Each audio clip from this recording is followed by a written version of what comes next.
But I think the development of full artificial intelligence will spell the end of the human race. It's a flying object, and we don't know what it is. I would hope somebody is checking it out. I don't know if it was a rocket or whatever, but incredibly fast, opposite direction. It was too fast to be an airplane. I'm glad the Pentagon is looking at this, because if it poses a threat, I want them on top of it. Well, the craft generates its own gravitational field. So you said there's lights in the sky? The internet has become the command center for criminals and terrorists. 911, what's your emergency? I need help, please help! Aliens won't let it happen. You know, that's what we're instructed to say. Roswell, Area 51. Alien kept deep under the ground. 1, 0, 1, 1,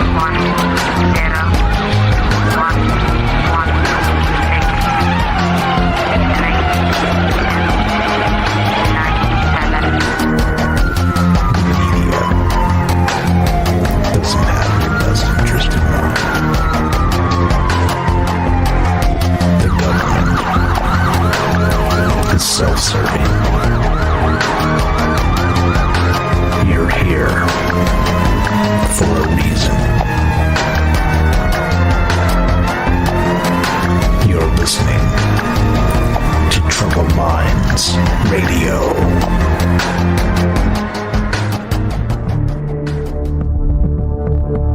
Broadcasting live from a secret bunker just off the extraterrestrial highway. Somewhere in the desert sands outside of Las Vegas. From somewhere in space-time, loosely labeled Generation X on planet Earth.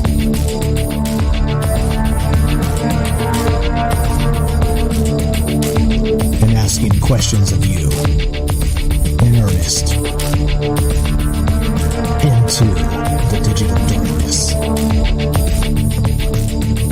Good evening and welcome to Troubled Minds Radio. I'm your host, Michael Strange. I'm here with your co-host, Ash, the reptilian from Mars. And we'd like to say hello to all of you who might also have troubled minds. What's up, guys? It is Friday night. It is January 1st. Happy New Year. Ringing in the new year with some Skynet 2021.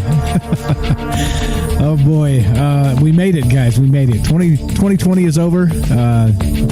No need to worry about jinxing it anymore. We're here. We've done it. We did the impossible. If you're listening to this, congratulations. But it's not over yet. The battle continues, and so the shows continue. If you're new, this show is about all the things we're not allowed to talk about. Aliens, conspiracy, the paranormal, everything in between, the 24-hour news cycle, the technocracy, censorship, the government, academia. It's about all of those things kind of rolled up into one, and we have a chill stream and have a good time and talk about all this stuff. This show's live, if I hadn't mentioned. So if we do this live, we've always done this live because we like to include you. We've got a phone call coming in a little bit here. So we may take a phone call early, but because Joe has sent his buddy from Florida to call. So everybody is welcome to call into this show. It's a long-form talk show. We do this for 3 full solid hours with just a quick little break in there. So we do this live to include you because we want to well, more takes is better, right? Like I always say, we crowdsource this show. We get together, we talk about these things, and I'm one person. Ash is one alien, and so we can only get so much information from ourselves, so we need help. And so that's why we do it live. That's why we'll always do it live. And so if you want to be part of the show, it is Friday night. It is the first day of 2021. And Happy New Year. 702-957-1037. That's the phone number. One more time. 702-957-1037. That is a Las Vegas area code. And so if you don't like the long distance, we also have a Discord channel working, which is completely free. You can actually be on the show using Discord as well. So join the Discord server, and you can find the link to join Discord at troubledminds.org. That's the official website. So go there. Phone number's there. Discord is there, and you can be on the show. Super easy peasy, and we'll get you on the show. So, okay, so the deal is we cut out the news. So what we're going to do is we'll do some quick shout outs, take some phone calls if we phone lines open the entire time, so you guys are welcome to call whenever. But what we'll do is some shout outs. We'll read chat as we go, and then we're going to talk about Skynet tonight and our robot overlords. Many of you probably saw, and if you watched the news show, the Conspiracy News with Michael Strange, we talked about the robots dancing. So we're going to see what that portends for the future here, and that's what's on deck. That's what's going on. And let's see. Okay, if you guys want to send me stuff, send it to troubledmindsradio@gmail.com, and that will get to me. So, okay, so anyway, I know Ash is there. I see him muted, so I'm not sure if he's I'm here with your co-host, Ash the Reptilian from Mars. Are you there, buddy? Okay, if you're not, that's cool. Whenever you're ready. There it is. Whenever we're ready. Hey. We're ready for you, buddy. How you doing, my man? I'm doing good. How's everyone else doing? You guys all doing good tonight? Ready for the new year to set the tone, right? You know, like let's clean our plate here. Let's put our sins and our troubles in the past, have a drink, and just welcome a new year. Let's just have amnesia from this point. Let's not even remember it even happened. We're moving on. Next year, it's all up from here, man. Killer AI robot Skynet. Let's go. which is the topic tonight. So we're gonna be talking about some AI and again the robot overlords and how maybe this kind of fits into what's going on. So we will do shout outs. If you guys want to shout out, just type in the chat where you're listening from. And also pro tip, like I get a lot of hate for doing shout outs, right? Like I've been accused of or this group of being a bunch of 14-year-old girls and whatnot. Well, pro tip, like we're pretty consistent. So if you want to just skip all the shout outs and you like listening on an archive, just skip to like 20 minutes in. I mean, you know, we have that technology these days. You could just fast forward, but it is a social stream, and we like to include you. So that's what's going on. So go ahead and type in the chat where you're listening from. We will do shout outs, and then again, the phone lines are open. So if you want to be part of the show, 702-957-1037. Click the Discord link. TroubledMinds.org is the official website, and you can be on the show that way. And yeah, all right, all right. That's an interesting point. You know, you say we have the technology to skip videos. You know, someone from the future probably skipped 2020. You know, they went back and they looked in the little cliff notes. They're like, nah, screw that year. And now here they are, Mike. They're listening to the first show of the year. They exactly. Skipped 2020. Yeah, why not? That's what we need. That future tech, man. That would be sweet. Time travel. I was just watching that Back to the Future a couple hours ago on TV. So yeah, it fits. It fits. Yeah, we just need the flux capacitor, man. Just skip times. You know, it's like, oh, I remember back then there was this show, that show. All right, there's that disaster. Let's skip Fukushima. Let's skip that. Let's move on to the next thing.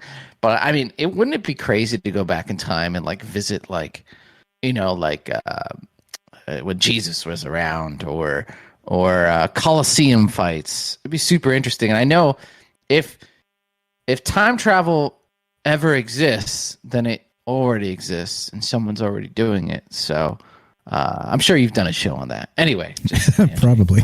I think at some point. Definitely at some point. Okay, let's do quick shout outs and then we'll get moving here. Let's start on YouTube. Let's do it backwards, because since we do live in the upside down after all. What's up? Eli gets first on YouTube. Thanks for showing up. Super Vike a close second. Our thumbs down captain. Thanks for being here tonight. GameBet02. What's happening? Has the night off. GameBet says Happy New Year. I'm glad you don't have to work tonight. Super Vike. Let's see. GameBet Sultan Grill 76. Hi, I'm in Facebook jail again. well, welcome to D Live. Alan, what's up? Thanks for being here. Only 11 minutes late this time. No problem. We got time for you. No sweat. You're just in time. Let's see. Alan, evil electronic virtual intelligence. Google it. Axel, what's up? I'm here for at least a while. No sweat. Thanks for being here tonight. Let's see. What else do we got? Shout out. Use the Z word. Get your Facebook jail. I told you, don't use the Z word to get you Facebook jail. There's no doubt about that. Let's go to Facebook. We got Diane. We got gets it first on Facebook. Thanks for being here. We got Remy with a close second. Happy New Year. We got William from Singapore. We got Joe from Florida. Lewis, Happy New Year. Thanks for being here. We got Benjamin from Mars. Hello. OG Todd, thanks for showing up tonight. Let's see. What else we got? Derek. Hi, Michael. Hello. How are you? Hey, there's Ash. Ash is in the chat, too. Holy shit. What's up, Ash? Ash the Reptilian from Mars. We got Elizabeth from Oregon. Thanks for being here. We got Raul. Happy New Year from California. Thank you. Millie. Happy New Year from California as well. Thank you. Elizabeth says, hi, Ash. You're a good alien. You're a good alien. Joey, hippie New Year. Jimmy, hold your opinions until I invade. Exactly right. You never know how this one's going to end. Age well. Not going to age well. Don't. The internet is printed in ink, by the way. So yeah, you're locked into that, I guess. Hippie New Year says Joey. We got Jimmy says Happy New Year. Thanks for being here. Derek says Marty. The flux capacitor ain't working, and that's kind of it. That's what it's all about. This is not time travel tonight. It's about Skynet tonight, and we're going to talk about that. But okay, so again, if you guys want to be part of the show, that winds it up. If you people show up fashionably late all the time, hell, I do myself. If you want to be part of the show, 702-957-1037. Click the Discord link, troubleminds.org, and there you go. Anything to add to any of that? Any of the blah, blah, blah of the beginning, Ash, before we get going here? No, it's good to see some of the familiar faces. Love hearing from you guys. Glad you're around. And, I've gotten to have a lot of like one-on-one conversations with a lot of you, and it's really refreshing to like do we're at a really crazy time in history, and so like things are nuts, technology and spirituality and souls and aliens, and this stuff's really interesting, and it's good. Thank you for letting me be around, and thank you for joining the show. And call in. We want to hear the crazy stuff you guys have to say. We can't just be sitting over here saying crazy shit by ourselves, right? That just makes us crazy. But if there's enough of us, then it's just the normal. So call in. We want to hear what you have to say, and this show is about you guys, and we love hearing from you. And man, we've had some good calls over the last year or two, and it's it's always a pleasure. Definitely good stuff. GameBad02 says Facebook sucks. Amen. Those are your words, not mine. For the censors that are listening, I would never say that publicly because, well. Well, I think I have actually. Okay, so anyway, let's get going. We got this phone call coming in. Let's take this phone call. I'm pretty sure this is going to be from Florida. So we got a little bit of some UFO sightings going on here. So I think if I'm correct, this is going to be this particular phone call. So we'll take this in just a sec. And again, if anybody else wants to be part of the show, you know what to do. 702-957-1037. Click the Discord link, troubleminds.org, and it'll put you on the show. And just 1 sec, and we'll get on. We'll get this phone call as it finishes screening. And again, UFOs. All good. That's right down our alley. So if you've seen that type of stuff, we want to hear about it. And especially if you have pictures, we want to hear about it even more. So here we go. Let's actually take this phone call. And I believe this is Joe from Florida. Am I right? Yeah. Hey, what's up, man? How you doing? Fantastic. Thanks for calling in. This is everybody. This is Joe from Florida, not the Joe from Florida we're used to hearing from. This is a friend of the other Joe. Can we call you the evil Joe? Yeah. Is that okay? Yeah. Say that again? Can we call you the evil Joe? Sure. Yeah, absolutely. Okay, just so we can differentiate. Nice, my kind of guy. I love it. The evil Joe from Florida. Yeah, I don't care. Whatever works. Okay, fantastic. So first time caller, I appreciate you calling in tonight. But I got an email from you, and you seem to have had a sighting of some weird shit in the sky. You want to tell us about it? Oh yeah, man. So okay. All right, sorry, give me 2 seconds. Just trying to pack this blunt. And then I'll cheers, buddy. So yeah, so I was out. Thank you. Yeah, just getting high right now.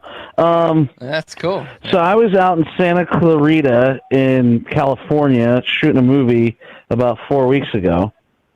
And we were up in the mountains there. I was shooting a horror film, and in the middle of, I don't know, it was about 3:30 in the morning, I think it was. We, couple of our production people started fucking screaming and yelling like a bunch of Looney Tunes.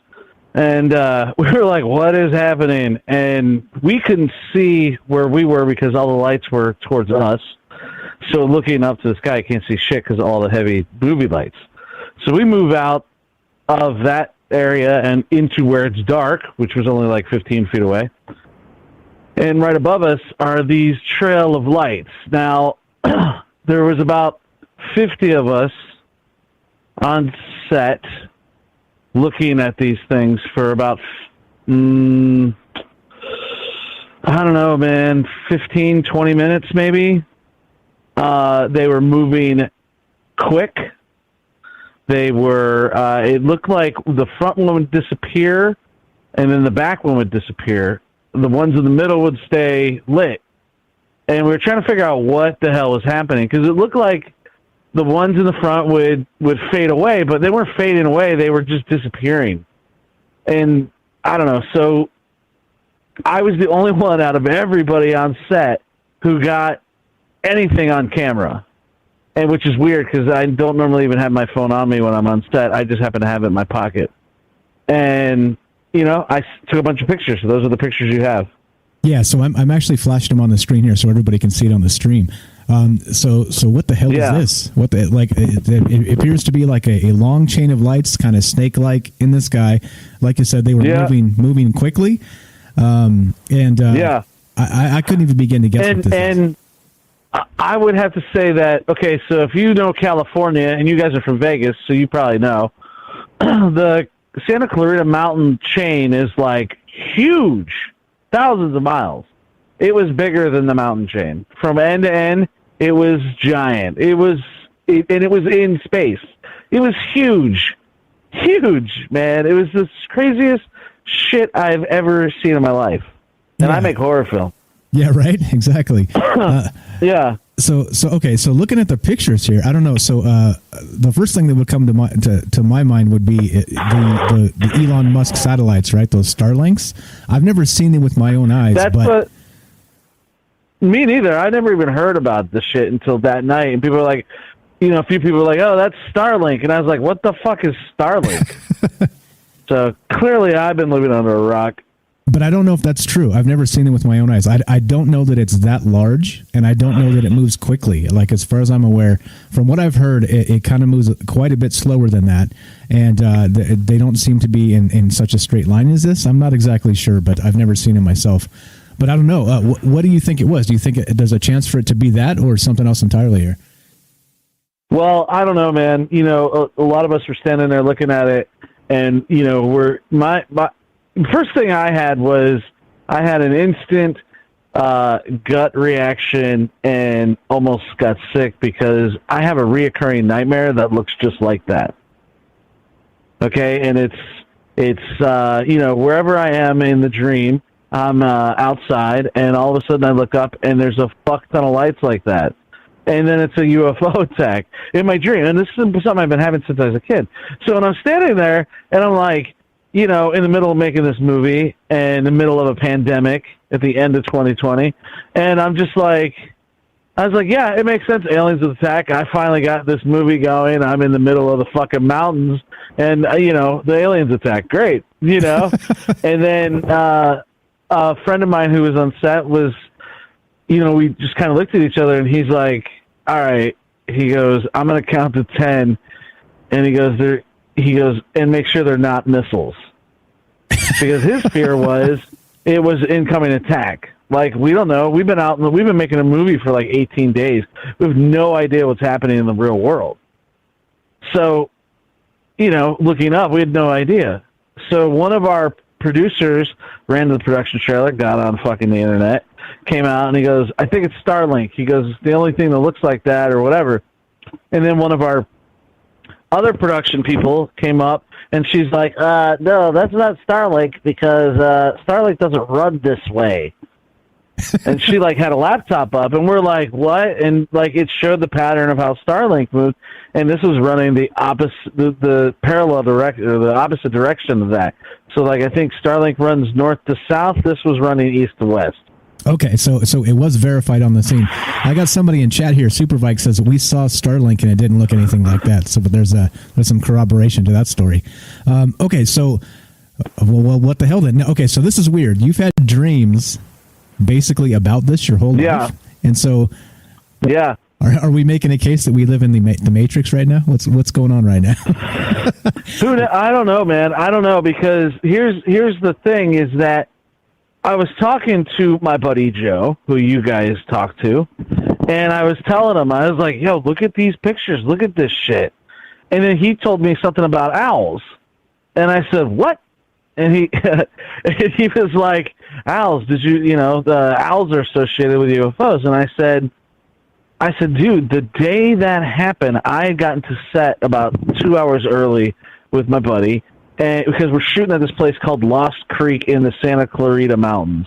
It's this huge empty riverbed. It's got all these rocks and really cool shit everywhere. So we were like, let's get in early, and we're going to go walk the riverbed up to the set, which was about a mile up. So we're walking, and out of nowhere, this giant white owl flies right in front of us and lands in the tree in front of us. And we're like, what the fuck? And it's like 4 in the afternoon. That's a little weird. So we move forward, and the owl moves to the next tree, which was about another 30 yards, right, to another big tree. Now, there's no fucking trees here. The only place the trees are like is in like the side of this riverbed and up on the edge of the mountain a little bit, but most of it's like dead mountainside, fire hazard. So he moves to the next tree, and we keep walking, and we're looking for whatever, rocks or whatever, we're being tourists, whatever. I'm like, I'm going to find a dinosaur bone. And so the owl moves to another tree, and it just kept moving from tree to tree. It didn't leave. It just kept backing the fuck up. That's so weird. We're like, this is the craziest thing. And there is, okay, so there we is. Get the set. Oh, sorry, go ahead. The night moves on, right? Night's going on. Middle of this this scene, I'm watching the monitor, and this fucking owl, it's dark already. This owl comes out of nowhere, man, and swoops right through the scene and lands in the tree across the set. And, actors are like, what the fuck was that? And I'm like, I don't know, it's this owl. It fucking won't leave us alone. It's been here all day. And then that night we saw those lights. That's a little creepy. And so I don't know. I don't know what the fuck it was, man. I don't know. I honestly believe in extraterrestrial life, and you have to be kind of ignorant to think that we're not alone. So I don't know what it was. I think it'd be fucking cool if it was UFOs or aliens. It certainly was a UFO because nobody knows what the fuck it was. So, Yeah, I'll look into the Starlink. Sorry, I cussed a lot, bro. No, you're good, man. You're good. You're good. So, okay, so let me ask you then. So there have been mentioning the owls. All right, so there have been like some links of maybe owls showing up in like notable UFO sightings, and the one that sticks in my mind most is the Flatwoods Monster. I don't know if you've heard of that in particular, but so Project Blue Book actually wrote off this alien crash landing supposedly with a monster that had multiple witnesses, and they said it was an owl in a tree because when they went back there, they had an owl sitting in the tree kind of right around the crash site. So that's kind of how they wrote it off, as like they saw the shadows weird and called the owl it was an owl instead of an actual alien landing type of specific thing. So I don't know specifically. Yeah. So it is a thing. Owls being around this type of phenomenon. From what I've heard, again, you'd have to go into the archives and try and find some similar cases to kind of line it up. But I have heard that, and it is a little bit weird. So let me ask you though. Regarding that, you said you were out there shooting a movie. Can you tell us what that is, or maybe explain to what you were doing, and maybe tell us some of the stuff you worked on? Yeah, of course, man. The movie's called Sorority of the Damned. It's a horror comedy. We just finished shooting, man, so we're moving right into post. We'll be editing for the next couple of weeks, and then we got to go into visual. So hopefully by the end of summer, it'll be ready to be presented to Netflix or whoever. But that's up to our reps. So it's a horror comedy. Shot in and around LA, Los Angeles area. I actually live in St. Pete, Clearwater area. So I went out there to shoot it. It stars Felissa Rose, who was in Sleepaway Camp and a billion other movies. And then a bunch of basically newcomers come on. We got a bunch of new actresses and that kind of stuff. And then myself, I wrote it and directed it. This will be my 10th feature film. Most notably, I did Stranger Things.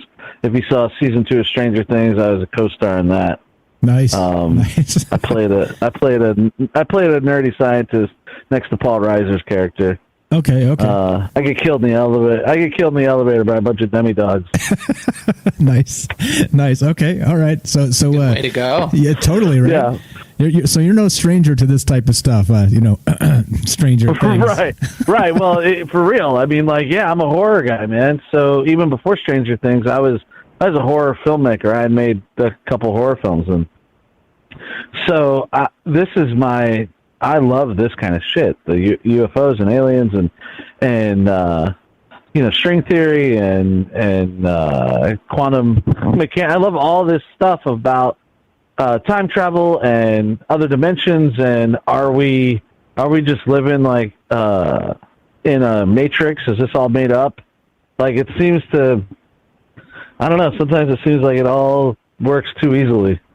Yeah, you're definitely in the right place. We definitely cover all that stuff. I got a couple comments here I want to read you real fast. GameVet02 in chat says, I've seen owls a few times in the same locations I've seen UFOs. And he's legit because he's actually sent us videos of UFOs he's caught on video. He just sent another one that I haven't checked out yet. But there's people out there, and this is why we do it live, because you can never really get like a good accounting of this, because there's always some sort of a gatekeeper like MUFON or the History Channel or this or that or the other thing. You get a nice source like this where everybody can kind of get together and share these videos or photographs, and it's unbelievable the type of shit you see, right? Well, it's not the first time I've seen a UFO. It's the first time I got it on fucking camera, though. So I'm winning. Fuck you, UFOs. There you go. Hell yeah. Yeah. I have a video. I was trying to find Joe. Well, I guess this is the second time, so fuck me. I have another video. I was trying to find my buddy Joe, that you guys know, of a light that it was Christmas like 4 years ago. It came up in my Facebook feed because I put it up on Facebook.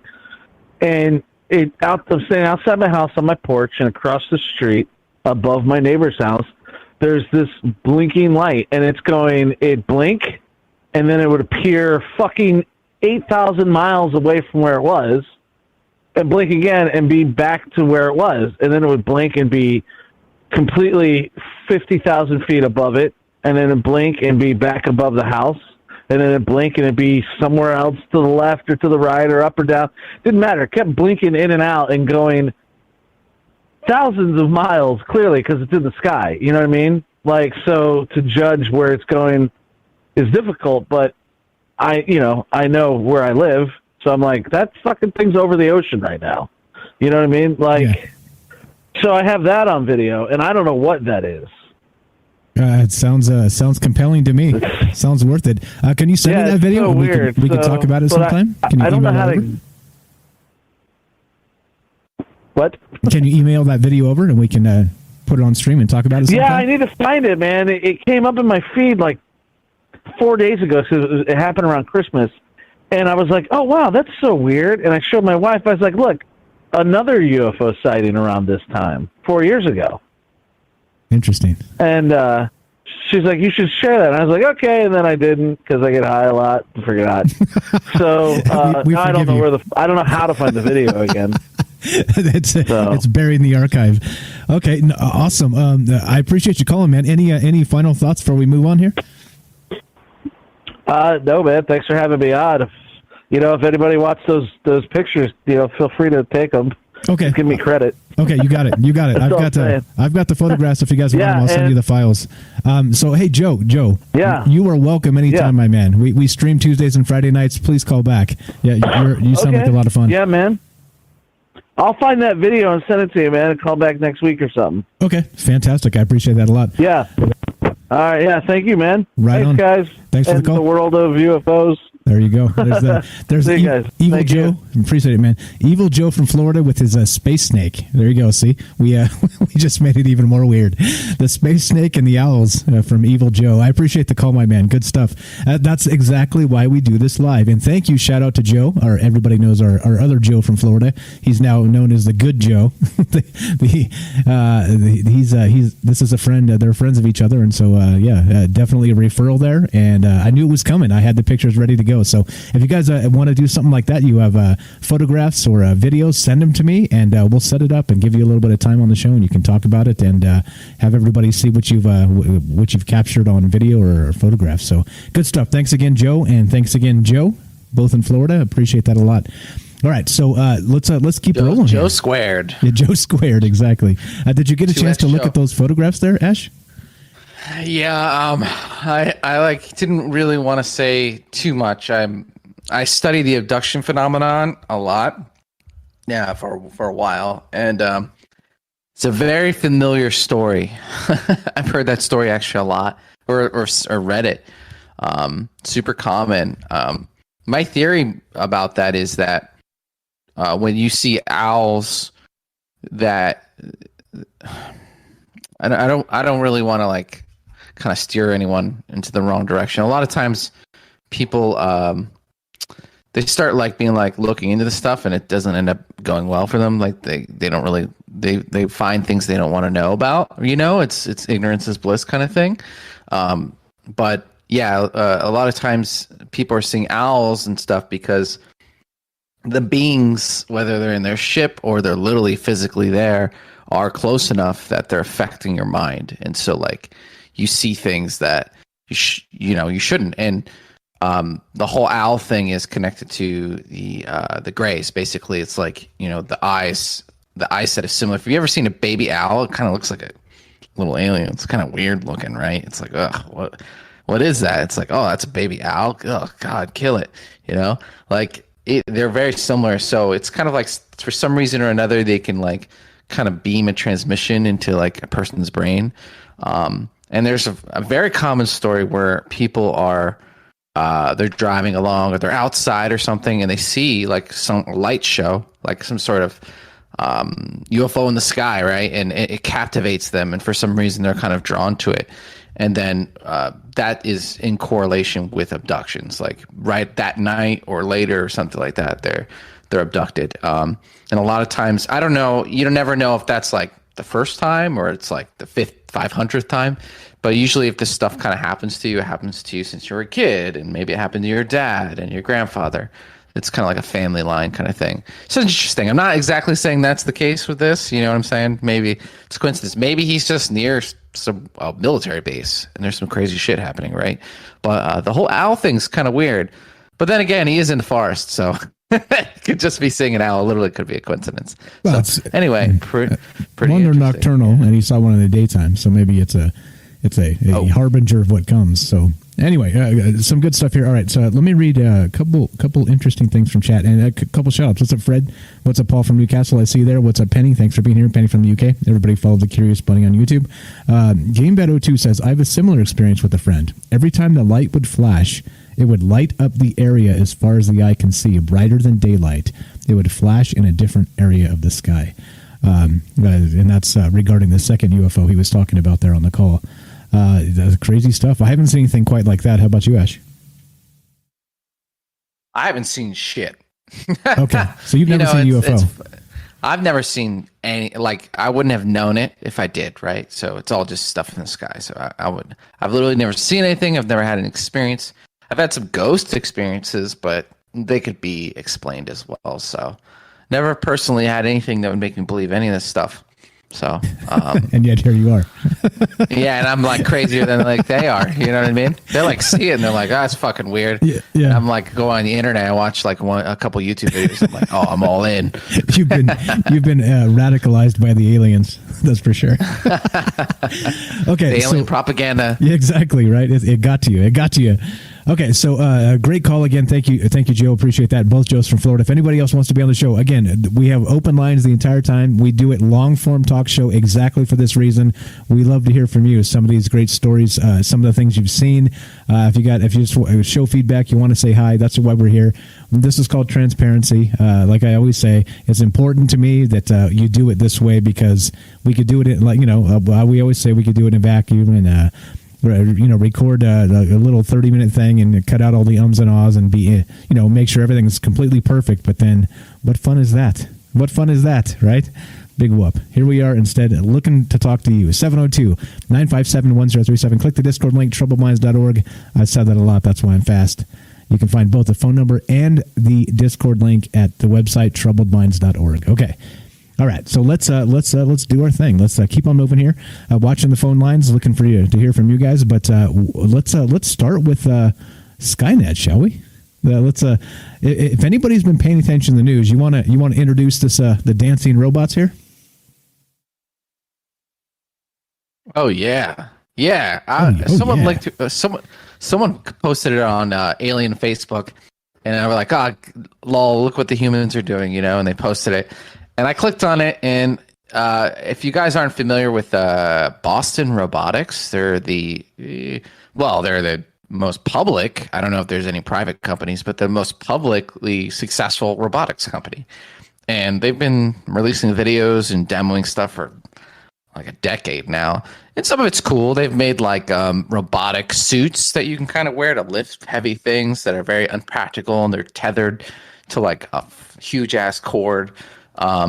Then they kind of made this like dog robot, and they're like seen kicking this goddamn thing around. They just you kind of almost feel bad for it. Then they had like some videos of backflipping robots and all this stuff. And it's all been pretty interesting. And then they pretty much went quiet. And since then, there's been a lot of CGI videos that have come out, like fakes. So you're like, it's kind of interesting. Like you're kind of expecting the next level of it, but I was not expecting what I saw in the video. And when I watched it, I realized I was watching like literally history in the making. Whether it's like, and we'll get into this, whether it's bad or good. Let's put it on. Let's do it with the music. Can we do it with the music? No, okay? I don't want to do it with the music because then we can't cut it to the podcast. So basically, they're doing it to sing. Yeah. I'll sing over it. Yeah, why don't you sing? That's a fantastic idea. Here, I'll hum the music and you sing. Do you love me? Do you love me, humans? Do you love me? So that's the song that's going on while they're doing this. And again, I'm going to link it and you guys can check it out. And so the only reason we're not doing the music with it is for that reason, because you ripped it at the podcast, you get sued, by the folks that own the rights to that music now. But anyway, most important is not the music. It's look at these robots and what they're able to do now. Look at the agility. Look at the choreography. Look at as they're clearly in sync with a dance routine to the music. And so, as we all know, and we should be aware of that, when things like this happen, maybe let's say they did this 100 times to get this perfect. You know what I mean? For all we know. But let's say they didn't, and they programmed it precision perfect and just hit play and ran some cameras around, and this is what we got. You know what I'm saying? So there's like who knows what level of what went into this, but it is a little bit terrifying if you ask me. I don't know. What were your how did you feel? Like what was your guttural sense when you watched this for the first time, Ash? So like I don't know what's wrong with me, but I don't have like the technological pessimism that I probably should. So I was actually just honestly, I was in awe. I was like, wow. And those robots, man, those hips don't lie. They've got some moves, bro. Like I'm excited for robot dance-offs. And then it'll be like, all right, round 1, robot dance-off. Round 2, how many humans can you kill? Round 3. Kind of, right? That's what we're looking at. That's where we're headed. Again, creepy stuff. If you guys haven't actually seen this, again, I linked it. You guys can check it out. I encourage you to watch this and pay close attention. What's up, Bailey? Bailey in the chat says, pretty sure those dancing robots are just doing a pre-programmed animation. And of course, I would expect something to that degree, except that I don't think that's the important part here. I think the important part is the agility that they possess at this point. I think that's the important part here. Notice though, there's like in the video, there's like a big, huge screen, like a the humans are on the other side of this huge screen, right? Just in case, like what if one of these robots spurgs out and just runs in a straight line? That. Yeah, what if it goes straight up BattleBots? Yeah, fucking crazy. It starts killing everything. Yeah, actually, I have a really quick segment about that. Not now, but we'll get to that in a little bit. And you'll there is a thing that terrifies me, and I don't think a lot of movies don't do it justice. Robots justice. They always have them slow and shit, right? But like when these robots, when these things get up to killing speed, it's going to be insane. And whatever they're showing here, this is the public end. The military is always weaponizing everything. So there are killer robots somewhere on the other side, where I imagine those walls wouldn't protect you from shit. Like they wouldn't protect you at all. And they actually even had some of these. Do you ever watch Black Mirror? Yeah, it's a great series. I can only watch like a little bit because it trips me out because I know how soon a lot of those things are happening, and some of those things have happened since the start of the show. But they had an episode where like people were like fleeing and were in hiding, and they're just in hiding from robots, and they like activate and they just hunt you down, and they're able to follow your tracks and your heat signatures, and it's pretty creepy. And like we're pretty much already there. Like that's already possible from watching this video. So it's pretty crazy, man. Just like with any technology, it could be used for good or it could be used for evil. You know, the technology to some degree is stupid. It's like, but is humanity's spirituality, is the spiritual aspect of humanity keeping up with the technological advancement? I guess that's kind of the fear, right? Yeah. Yeah, I think so. But again, I want to point out the screen, right? So they've clearly programmed the choreography, all right, perfectly, okay, to be in step with the song. Fine. But there's a huge freaking, like, presumably bulletproof glass screen between the robots and the people. They're like sectioned off because, of course, right? If a robot zigs when it should zag, it could kill somebody, right? Like, how much do these things weigh? Anyway, just kind of that's what I noticed watching it probably the second or third time through now. Like, you look above and there's people up above, you know, like one story up, and they're looking out these windows. You got to think these aren't just regular windows. Like that they know what's up here. Oh, geez. Okay, so anyway, like all of this is real. All this is real stuff going on. Yeah. No, but okay. No, so this is the thing. I know we've seen this. Like, this is not brand new. This is a few days old. But we want to hear from you. What do you guys think about this? Does this make you hopeful or pessimistic about the future? What does this make you feel like? 702-957-1037. Click the Discord link, troubleminds.org. And there you go. I'll leave the phone number for just a sec. Okay. So with that, all right. So now we have these things that are, you know, programmed to dance. All right. This wasn't like a AI situation where they heard the music and then just busted into dance, right? Like, it wasn't like a freestyle sort of situation, right? Okay, I think that's pretty clear. But given all of that, does it? I don't know. The agility involved. How you feel? How you feel? And imagine now. Go ahead. Okay. You know what? Let me do this little segment real quick. I'll do it. Yeah, this is exactly it. So I'll send you a link here. Elon Musk, okay, he tweeted this a while ago, but it's more relevant now than it's ever been. Elon Musk, in a few years, this was in 2017, robots will move so fast you'll need a strobe light to see them. So when you watch the Terminator movies, right? You think of these robots, they're slow moving, you just like run around them, you take out their legs, whatever. No. That's not what it's going to be. By the time you realize the robot is even in the room, everyone's dead. That's how fast they could move.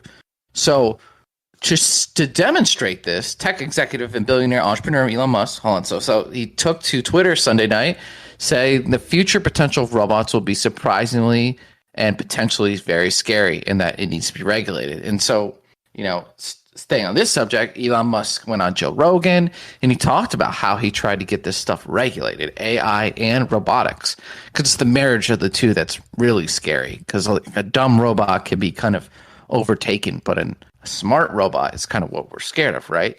So I have two videos for you guys, just to kind of demonstrate this. This is the first one.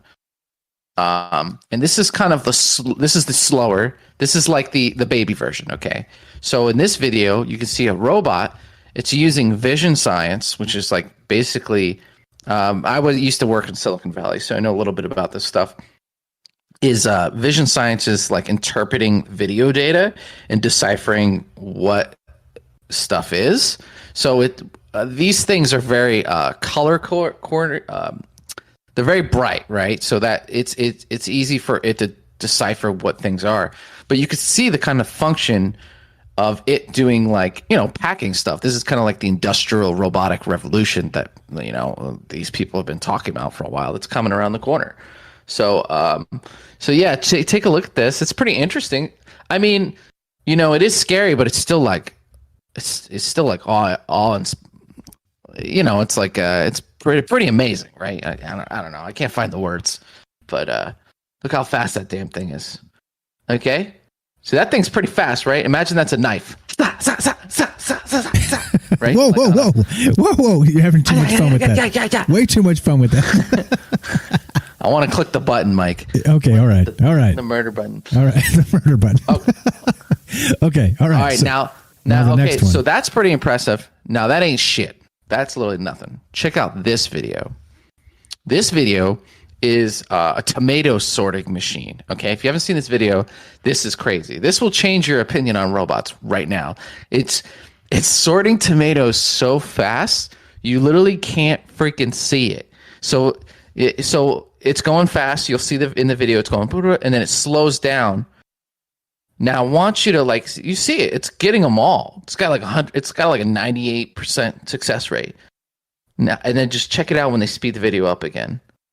So it's what it's doing is as tomatoes fall down from wherever they're being dumped in, it's kicking out the green tomatoes from the batch. So the rest of the red tomatoes, the ripe tomatoes, they fall down while this machine is able to actually pick up in real time as they're dumping, right? Regular ass standard gravity. This thing is super quickly detecting green tomatoes and kicking them out at an unbelievable rate. This is crazy. Yep. So imagine these are all guns. Yeah, or exactly right. Yeah, I mean, you know, or like you said, the best dance off of all time. like maybe that's what's next. Yeah, Let's hope. You have to slow it down to see what the moves were. You know, it's like already done. So this is the thing. It's like robots can, you know, they send so many bytes and bits at you know, the speed of electricity, so they can interpret things a lot faster than we could, a lot more in a shorter period of time. Our systems aren't as efficient as them. So this is the scary part. They're like acquiring you as a target and shooting you before you even realize what's going on, you know? So it's pretty nuts stuff. I mean, it's like awe-inspiring. Like it's like, wow, you can't even believe it, but like it's insane that it's like it's here, you know? It's just the things need to be put together appropriately, you know? Yeah, it's and again, so back to exactly what you're saying here is that this is exactly what Elon Musk was saying. So it's going to be able to move so quickly, you'll need a strobe light, and you can't even really appreciate how amazing this tomato sorter is until you slow it down. Because in real time, it just looks like, you know, a bunch of shit going and some tomatoes falling into a bin, you know. But holy shit, man, this thing is accurate as hell. This thing is accurate as hell and terrifying at the precision. And I think that's the thing. That's where we're going here. That's what we're talking about. Crazy stuff here. Let's see. I got some links coming in. What is this? What do you got, buddy? So there's some more like sumo robot fighting. You know, the Japanese are already starting to like, you know, they're getting ready to build their Gundams. You know, they've always wanted to build their. So you can just put this in the background. This is just, you see how fast once they like start the match, some of these robots take each other out, and it just goes right to the whole thing. Like by the time you realize what's going on, it's already over. You know, so pretty crazy stuff. So this is kind of like, you know, I'm not trying to scare everyone, but I want people to kind of like understand at least this, right? Like, holy crap, this is crazy. I saw this stuff and I was like, whoa, I didn't think it was going to be like this either. So pretty nuts stuff. Here we go. All right. So tonight we're talking about Skynet. We're talking about these dancing robots. That's, again, the agility is incredible. Somebody mentioned in the chat, like, holy crap, was that the robot balancing on one leg? Yeah. Yeah, totally. That's what was actually happening. And so not only that, let's see some other good comments here. Reading comments, guys. If you got good comments about this, if you want to be part of the show, we want to hear how this makes you feel about the future. Is this a good thing? Is this a bad thing?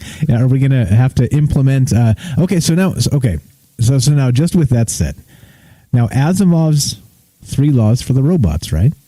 Like, this is the type of thing that Congress should be talking about. Like, sort of having some sort of fail-safe. So, you know, clearly in the Boston, was it Boston Dynamics? Is that the name of it? they had a screen up. They had like a barrier between them and these robots because, of course, if the robot zags when it should zag, like I said, it could accidentally kill you. All right? So there needs to be some sort of safeguard here so that robots don't just accidentally freak out and start killing people, because it's possible, right? Because they wouldn't know. Like, how would they know to stop if they were just like, you know, like a let's say a RoboCop that saw people jaywalking and freaked out and started using deadly force instead and just started murdering people that were in the street. You know what I mean? Like, these are the types of things that are very possible. And so with this type of technology, so I don't know. I mean, wacky.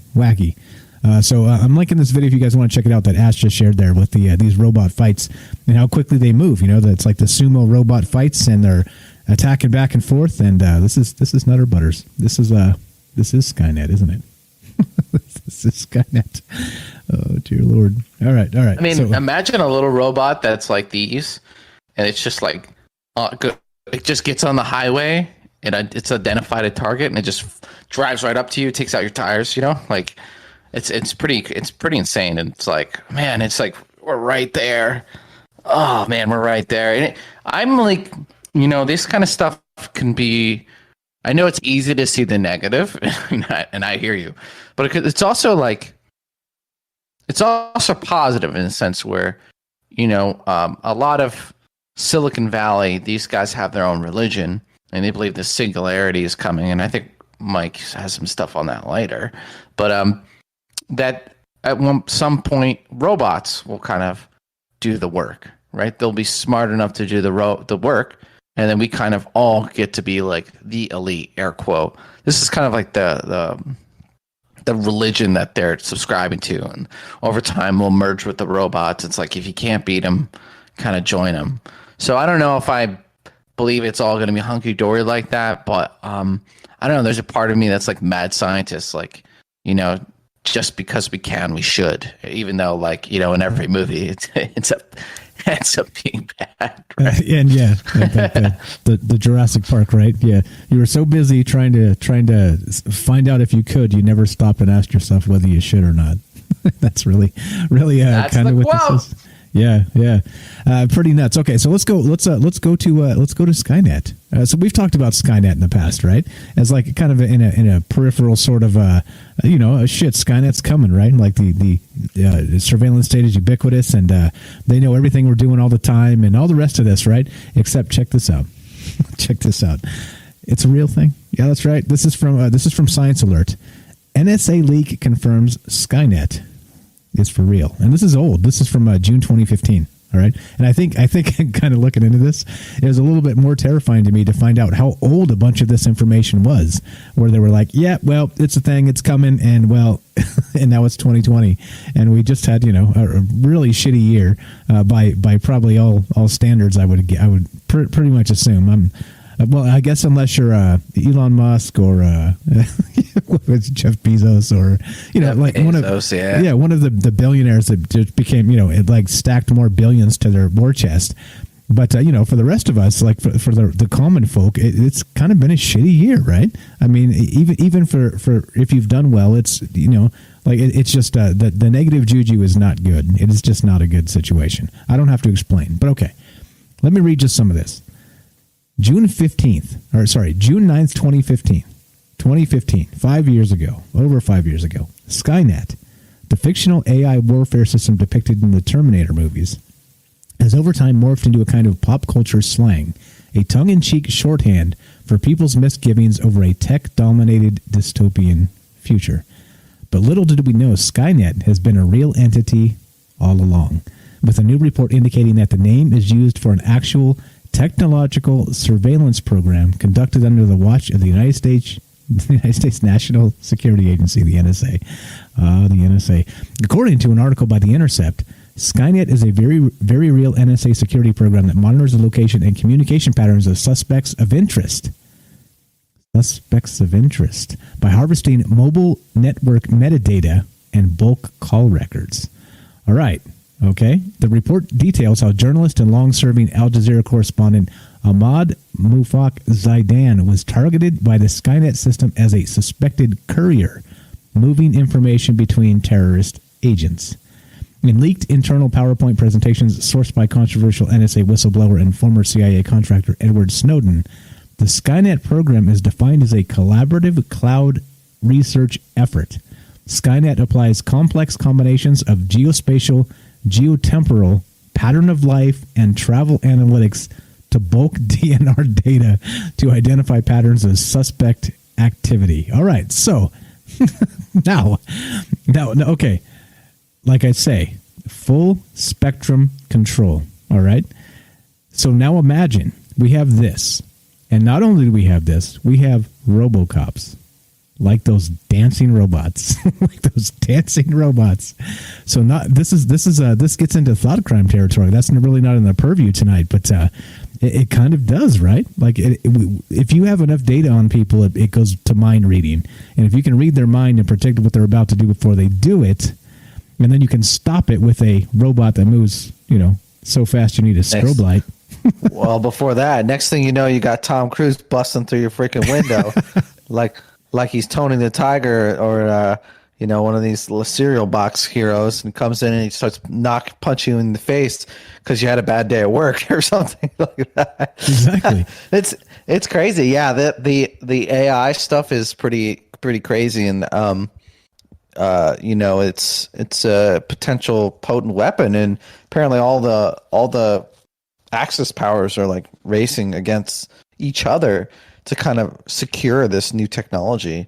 And it's basically like the AI can process way more data than a human could. It can make connections that humans can't, right?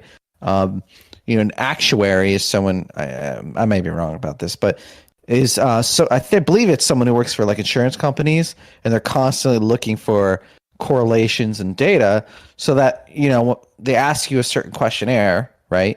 And then based on your questionnaire, they can guess how much damage you're going to do, right? How much you're going to cost them as a company. So they're constantly looking for these connections. Well, AI can do that on crack. So if you write the software correctly, you can feed it like infinite amounts of data, and like you said, yeah, it can make interpretations about you before it can know you before you even know. And that's what a lot of people are upset about this giving up your personal data, because they're running it through these algorithms and they're getting better, and AI is going to scale that even harder. And so, that's how like they know, if you've been in a relationship for a long period of time and this and that and other things, maybe you should look at marriage rings, and your parents are married and you guys are in love, or you've been together for 4 years. Statistically, it's kind of dehumanizing, right? It's like it just boils us down to statistics, and it's like blah, and the bell-shaped curve. Number. Humanity becomes just another bell-shaped curve in a statistics class, unfortunately. And it is. I think that's a good point. And so part of why we always talk about this stuff, and AI is kind of a recurring theme here on this show, is because I think you kind of boiled it down to exactly the point, Ash, is that it is dehumanizing in some way. And that at some point we have the ability to change our mind and not go with the flow, and not just randomly create some UFO show that ends up doing okay on the internet. You know what I mean? You change your mind. You're able to make these decisions yourself, and it's not a normal thing. It's not something that happens, but it happens.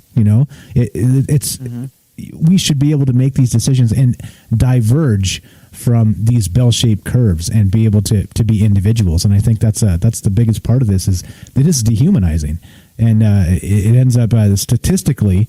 This is the terrifying part. Now, when you start getting these data sets where they're able to determine what we're going to do before we do it, and then you start giving the data to academics, what ends up happening is the conversations are, okay, well, based on if we make this move or we make that move or we do this or we do that, policy-wise, only this many people die. And I think that's statistically the best way to go. You know what I mean? Like, these are the types of things that start happening when you have this much data about a population of the Earth, let's say.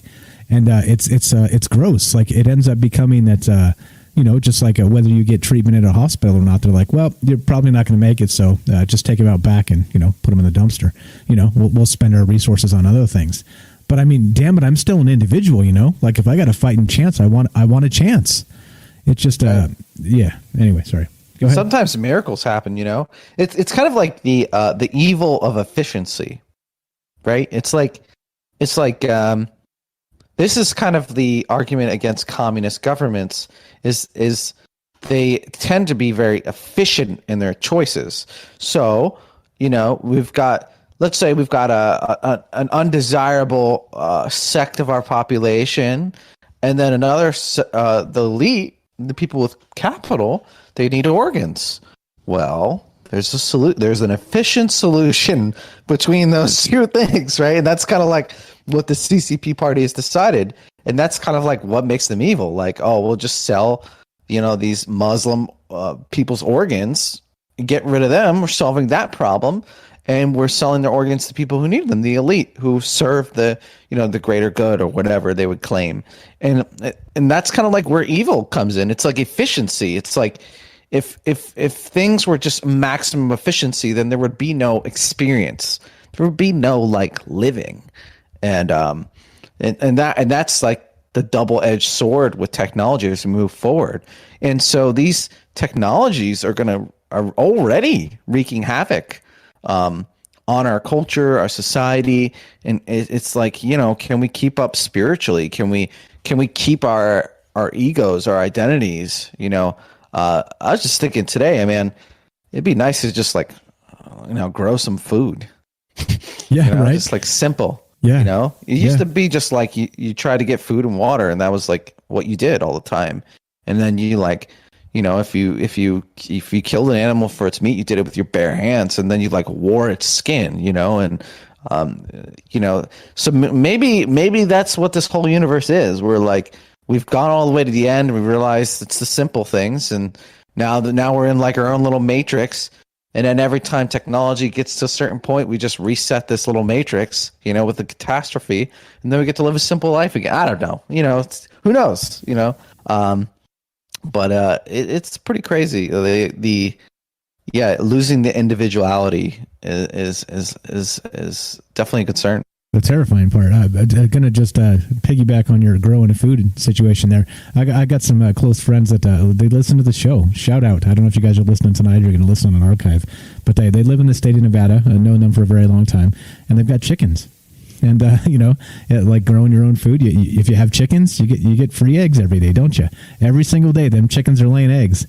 And talking to a friend of mine, he's like, yeah, well, we have more than we can eat, and we end up sometimes giving them away, sometimes selling them. But I mean, this is like a resource, right? Like you said, growing food, this type of thing, like back to the farms in the old days. It's just, it just seems like I think this is probably one of the places we should head. Crazy stuff. Great comments in the chat, guys. Keep them coming. If you want to be on the show, this is live.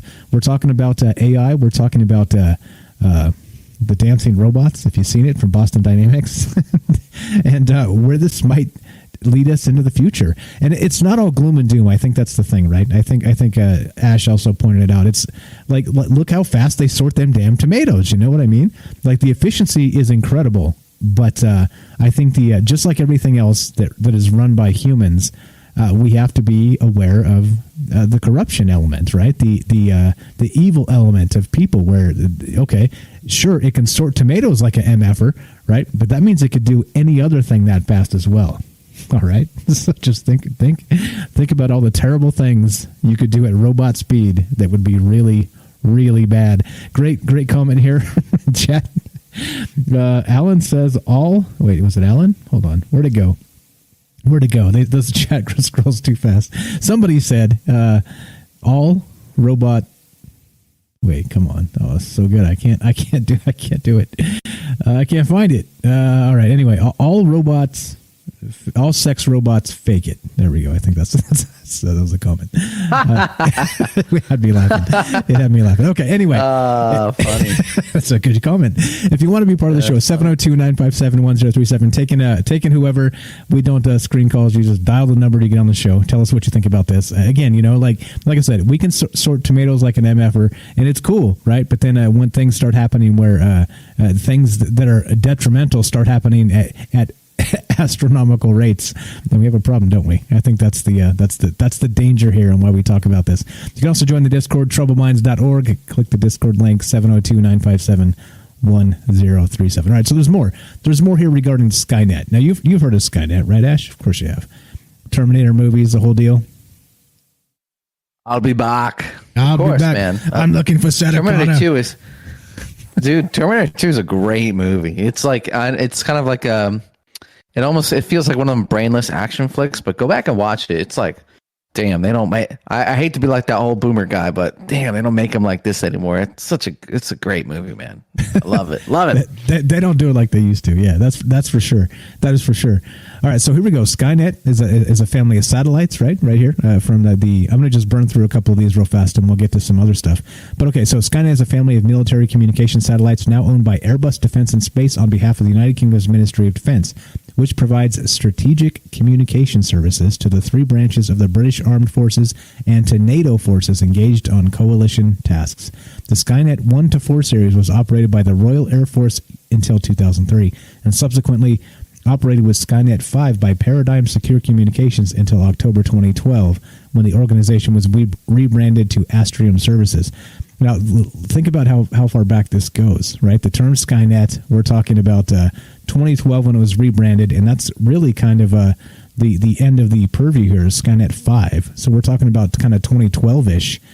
And so, of course, the most current versions of this are going to be classified. And so the real details, what's going on out there, is another question. All right, so this is by the Huffington Post. So we're going to just go through some Skynet here and get your thoughts on this stuff, Ash, and then we'll get to the second half here. So we are going to get to aliens tonight, guys. So we do have some. Don't we have some alien stuff to talk about, Ash? I had some. I was going to sneak it in. Are you looking at my links? I'm looking at your links, man. I'm looking at your links. Yeah. I was going to sneak it in. You caught me. No, we're good. We're good. Come on. Really? Come on. This show's about aliens. How are we going to not? It's relevant. It's very relevant. It's relevant. It's very relevant. Okay. It is. All right. So we're going to get there. If you're looking for, if you're tired of robots already and you want aliens right now, oh, there we go. Paul from Newcastle says all sex bots fake it. There you go. Also, there's a comment. All sex bots fake it. Okay. You got to make sure he got his credit. Exactly. Yeah. No, I no, for that comment. I had to find him. Man. I found him. I couldn't find it because I had to scroll up. But okay. Anyway. Wait. So before there, it's funny is I always thought like, oh, sex with robot, that's so cringe. Oh, that's just gross. Whatever. Have you ever seen Westworld? Yeah. Oh yeah. Yeah. I was like, oh man, totally 100% on board.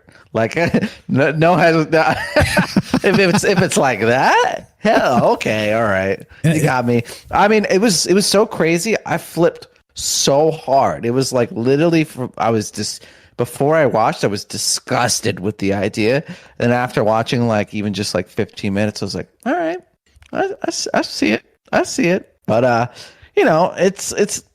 it's not real though, right? So like there's it's whenever you kind of like steer away from your biology, it tends to like be negative. It has a negative impact on you. You're not synchronized with your millions of years of experience.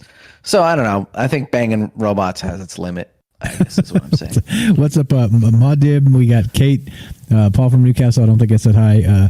Alan says, nope, not banging robots. There you go.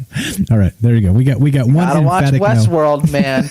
Watch Westworld. I'm telling you. I mean, I have a few of my favorites on that show. I'm just saying, watch it. Watch a few episodes to get back to us. All right, there Tell you go. What you think? Then we'll see if we can change your mind.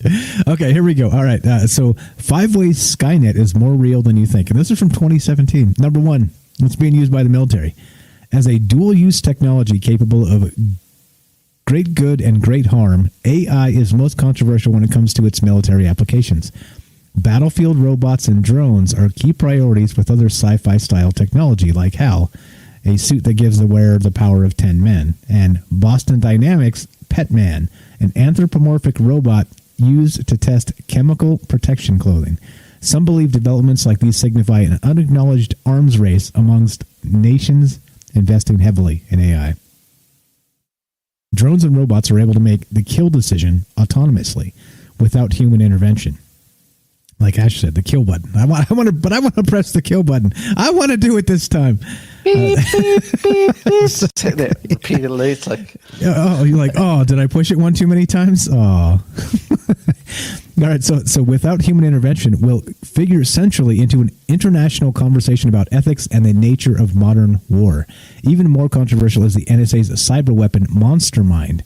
This intelligence system can not only intercept every digital communication in the U.S., but also identify threats and independently launch strikes.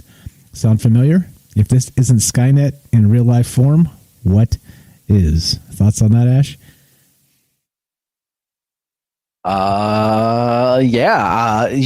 If you're since we're talking about good movies, I think I think cinema really does a good job of playing with these ideas and kind of bringing the morality to light. It's a really good classic from when I was a kid. I probably shouldn't have been watching it as young as I was, but it was called RoboCop. And RoboCop is, I'm not sure if this was in the original or the remake, but definitely people were not comfortable with the idea of robots like policing and having the ability to pull the trigger. So what they did was they bootstrapped all this technology onto a living person who was like messed up. He was a cop and he got like jumped by some gangbangers and they like really tore him up. And so they rebuilt him using this technology. So technically there was a human pulling the trigger. He was the one making the choice. So they basically were getting the population used to the idea, right? So that they can kind of accept it. And it's, it's an older movie too, kind of like dealing with these complicated things. It's like they knew what was right around the corner. And what the repercussions to that is that you ultimately give more power to the few, right? If there's like one kind of a jerk, right? And he's like, I want to kill everyone, right? Like back in the day, he would have to have a spear. So or whatever, some basic thing, you just whoop his ass, right? Everyone could just take him out. And I guess that's the argument against like guns. It's like one guy with a gun could take out do a lot of damage. And that's kind of why we kind of limit the amount of guns that a regular person can have. But when it comes to like the killing power of robots, I mean, if we're talking about what we were talking about, the robot, like literally ninja robot, like walk into the room and takes out like 100+ people every second. I mean, that's the kind of power that we're talking about. That needs to be regulated. There needs to be something in place to protect the people in the room from the guy outside the room from me pressing the button. We need something, right? And so with as some legendary person said, with great power comes great responsibility. I can't believe I did that. That was Spider-Man, bro. Yeah, I know. I can't believe I did it. You're good. Okay. Yeah, we need something, right? We need something. You can't. This stuff needs to be kind of held accountable. I agree, and actually, let's burn through this real fast. This Huffington Post article, and then we'll get into the 3 laws of robotics from Isaac Asimov. This was back in 1950s. The 50s they were talking about this shit. Okay, here we go. Crazy, huh? Yeah, it's nuts. All right, so we have a little GIF here on this Huffington Post, and you see they drop a little board in front of the robot that's kind of like on a treadmill, and when they put the board down, it detects it and sidesteps out of the way. Right, pretty crazy stuff. It kind of in real time. It's happening decently fast unless they sped it up. It actually looks sped up a little bit, but still, right? It's able to detect these things and sidestep problems, right? Think on its own, and the further along we go, the more capable they get, as we see with the dancing robots. So here we go. Moore's law famously estimates that computing power approximately doubles every 18 months. By that measure, a computer with the processing power of the human brain could be a reality as early as 2025. 2025. And again, this was written in 2017. 2015, right? 2015. Okay. While some physicists think Moore's law may break down before that, computers with lightning fast processing power have already emerged. How fast? To give you an idea, Ray Kurzweil estimated the total calculations per second the brain can compute at 10 to the 16th calculations per second. The world's fastest supercomputer, China's Tianhe 2, has surpassed that number at almost 34 to the 16th calculations per second. So, and this was again back in 2015 when this was written. So, yeah. So, and again, okay. So we'll get into this in just a sec, but then it starts to beg the question of consciousness. And since we have trouble even defining our own, how do we define it for robots? I think that's a little bit more scary. So number 3, it's getting smarter. And again, this is a 5 ways Skynet is more real than you think. And this was from 5 years ago, people. This is 5 years ago. And now we have dancing robots, right? It always starts out cute, doesn't it? It always starts out Gucci goo, like, oh, isn't that adorable? And then Ash starts smashing the kill button. Exactly. Yeah, next thing you know, beep, beep, beep, red button. I'm smashing my alien table right now. Oh, that was the wrong button. That was the wrong button, Ash. God damn it. All right, part 3. While artificial intelligence is quickly reaching formidable computing speeds, one of its biggest challenges is developing the kind of complex processing that looks so easy when humans do it. For a computer, multiplying two 10-digit numbers instantly is easy. However, looking at a dog and deciding whether it's feline or canine is incredibly hard. The Turing test was thereby developed by mathematician Alan Turing to measure a machine's ability to exhibit intelligent behavior equivalent to a human's. And this is kind of getting to, what was that Harrison Ford flick from the 80s? What was that called? The Turing test. Oh, Blade Runner? Yeah, Blade Runner. Yeah. Right. Where they're replicants. They're trying to actually determine if they're human or not. And they need special agents that are actually practiced in this and know that what's actually going on. And because otherwise they can fool machines. They can fool, yeah, crazy, right? Anything on Blade Runner real fast? It's been a long time since I've seen that movie. Yeah, I think I have to go back and watch it. I feel like it's the kind of movie you have to watch multiple times to kind of really get the nuances, right? And I watched the new one that came out, and it was like visually beautiful. It was like there's very little dialogue in the whole movie, and the plot was good, but it was really slow. But it was a beautiful movie. But anyway, yeah, it's about iRobot's kind of about this. I love that movie, iRobot. If you've never seen it, it's similar. It's like, at what point is the robot alive? You know, so like in these robot videos, they're kicking these freaking robots while they're down and they're pushing them around. I kind of felt bad for the robots, but you know, they're just ones and zeros. They're just algorithms.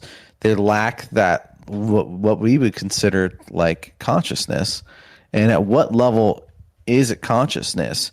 And to kind of properly, and I guess the tests, what these scientists have come up with is basically if it's indistinguishable from consciousness, then it is consciousnness, right? If you can't tell the difference, then it's basically the same thing. So I think there's been a variety of different kinds of tests. I'm going to bring up movies. I'm just going to be bringing up movies the whole time. It's going to sound like a movie nerd. That's fine. I love movies. We're good. But I'm up here on Mars. I got nothing else to do. I just consume human media. But Ex Machina is about this, where he kind of invites a guy, and spoiler alert. Okay, but so he invites a guy to come check out his robot, and the guy ends up kind of empathizing with the robot and taking the robot's side. So, and then the result, the ending of the movie, spoiler again, is that the robot tricked him. It made him feel something for her. The robot was looked like a female, I guess, and tricked him into thinking oh, this is a real being and it needs help. And so at the end of the movie, he helps the robot to escape, and it just leaves him for dead.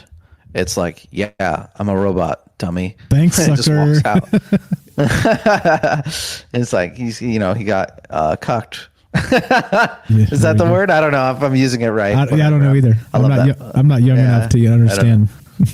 I just don't know. New hip jargon. Yeah, there you go. The jargon. All the millennials call each other cucks, and I'm not sure they even know what it means anymore. Okay, so anyway, here we go. Number 4. It's starting to look like us, although not exactly the Terminator. Schwarzenegger status, muscle and all. These robots from Japan are starting to look eerily like us.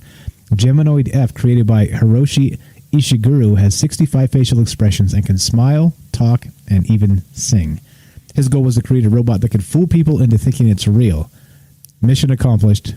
Now we have nightmares. Yeah. Here we go. Number 5.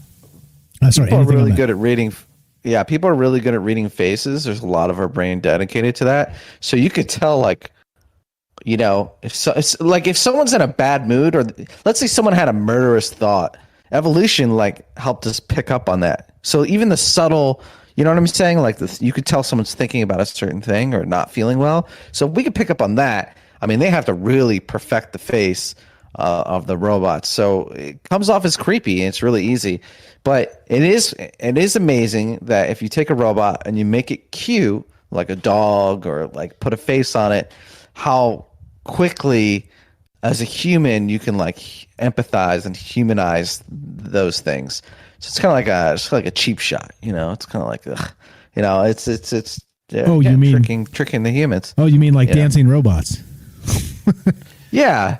You know, if we were on a marketing team and we wanted people to be down for our murderous robots, we just make them, dancing. That's a good idea. We should totally do that, Mike. We should totally do that. We should totally do that. We should make some dancing. Oh, wait.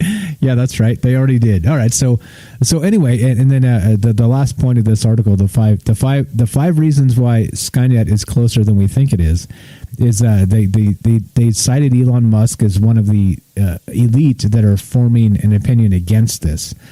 For numerous reasons, right? Like we said, again, I'm playing the Boston, what was it, Dynamics, Boston Robotics? I don't know. Hold on. Dynamics, right? I knew before. Now I don't know. Yeah, Boston Dynamics. So Boston Dynamics, they have these robots dancing. And again, I'm pointing out, look, on the right side of this, right on their screen, when you see it dancing, and they are encapsulated. They are closed off from the humans on the other side of this barrier. Why do you think that is? Because a misstep, a misfire, and they could accidentally kill some things, right? So again, this is important. These are heavy pieces of machinery, right? A misfire, a step left instead of a step right when you're walking down the sidewalk could mean somebody dead. Okay, like this is not just, you know, you bump into somebody on the sidewalk and say, "Oh, I'm sorry, excuse me," and no harm, no foul, and people move on. That's like if these things were walking down the sidewalk, they could kill you, right? It just like as we've seen with some of the even the Elon Musk cars, right? And how they sometimes misinterpret something and it smack into something going 70 miles an hour on the freeway, right? Like it's happened. It's going to happen. It's going to continue to happen until this AI is refined. But the same sort of thing, right? Like you can't program every single little thing into a robot, again, because if you do, then it becomes conscious, doesn't it? It's crazy stuff. All right. So hot takes on that. Anything on Elon Musk? We're about due to take a break here, a couple minute break. Everybody can go refresh your drink, grab a snack, some popcorn, or take a leak, or whatever you got to do. And any quick thought before we take a break there, Ash? I don't know. I just, I'm watching this video. I took some breakdancing classes, and some of these robots are better than me. What the hell? Like, they got some moves, man. I'm kind of impressed. We like to talk about the negative of these things, and we should. Like, we should be cautious of this stuff.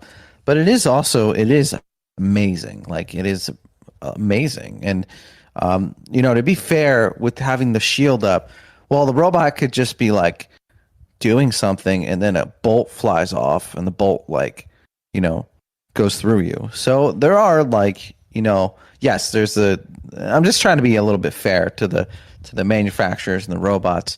Maybe the main precaution isn't exactly the robots going haywire and killing everyone. Maybe it's just an arm flying off or a high projectile bolt or whatever. But it is. I'm looking at this and I'm like, can't even believe it's real. You know, like you watch movies enough, you watch CGI enough. There was so many comments on these videos like, "Oh, it's got to be fake. It's got to be CGI." And no, this is real life. This is 2021. This is real life. Welcome to Happy New Year, guys. That's Skynet 2021, the name of the show tonight. All right, so we'll continue to work this video in so you guys can see it if you haven't seen it. It is impressive. I agree with you. It is impressive. And so, right, as always, we have the juxtaposition of technology and is humanity going to use it for good or otherwise? And part of the conversation, why we talk about this, why we think it's important. Like, again, this show does not happen if we don't think it's important. You understand? This stuff is important. It's important that people are talking about it. And even though we're just some scrubs on the internet, we always, demean ourselves as just knuckleheads that don't know shit about shit. It's true. But you need to get it out there so people are thinking about it and seeing it, right? Like, this went viral. People saw these robots dancing, and it had that marketing effect, didn't it? It had that, oh, wow, the cute, like you said, make the robot like a cute little dog. And everybody's like, oh, wow, look where we're at. But holy shit, this is okay. It can be terrifying. Again, right? Given like the best intentions and, honest people, this could be fine. Except, oh boy. Yeah. All right. It could not be fine. It could not be fine. It could totally not be fine.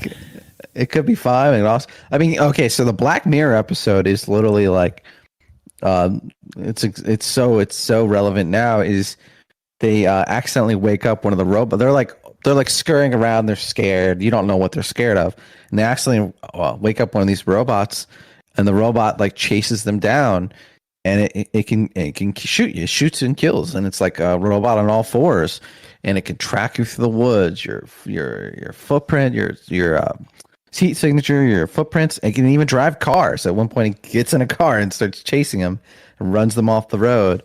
And it's powered by the sun, right? So she hides in a tree for a day, waits till it's nighttime, and it runs out of energy. And then she gets down, she runs, and then by the morning comes, it's charged up, it's ready to go, and we have to be careful that we don't slip into these dystopian futures. Right now, we have to be extra vigilant. I really believe that. There's all these, we talk about all these conspiracy theories and all these things.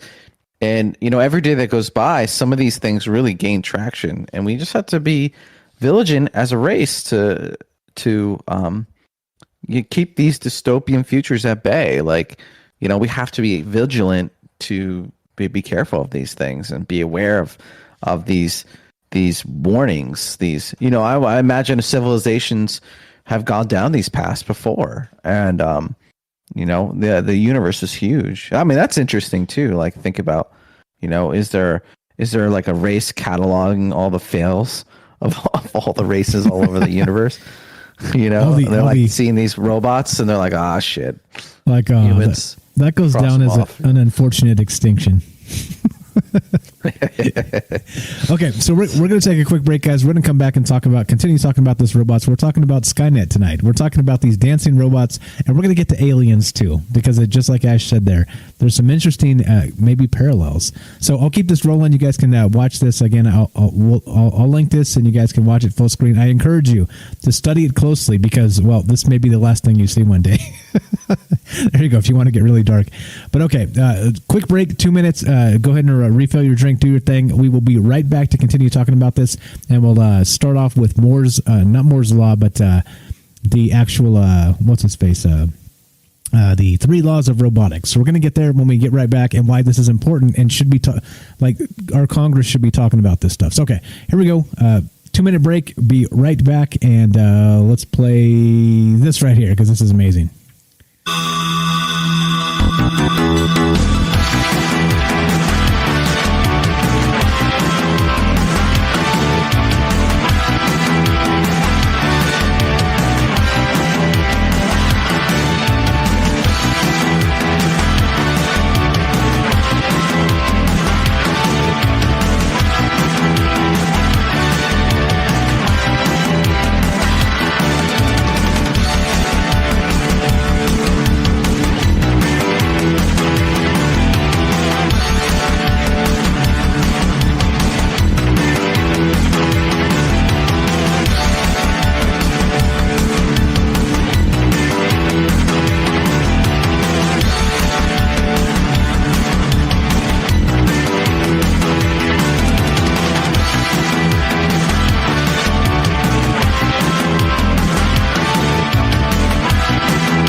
think that needs to be the new break music. It's like pump you up. It's like 80s. It's like, and weird enough, it seemed like the monsters. Oh, did I say monsters? I mean, it seemed like the robots were dancing to it.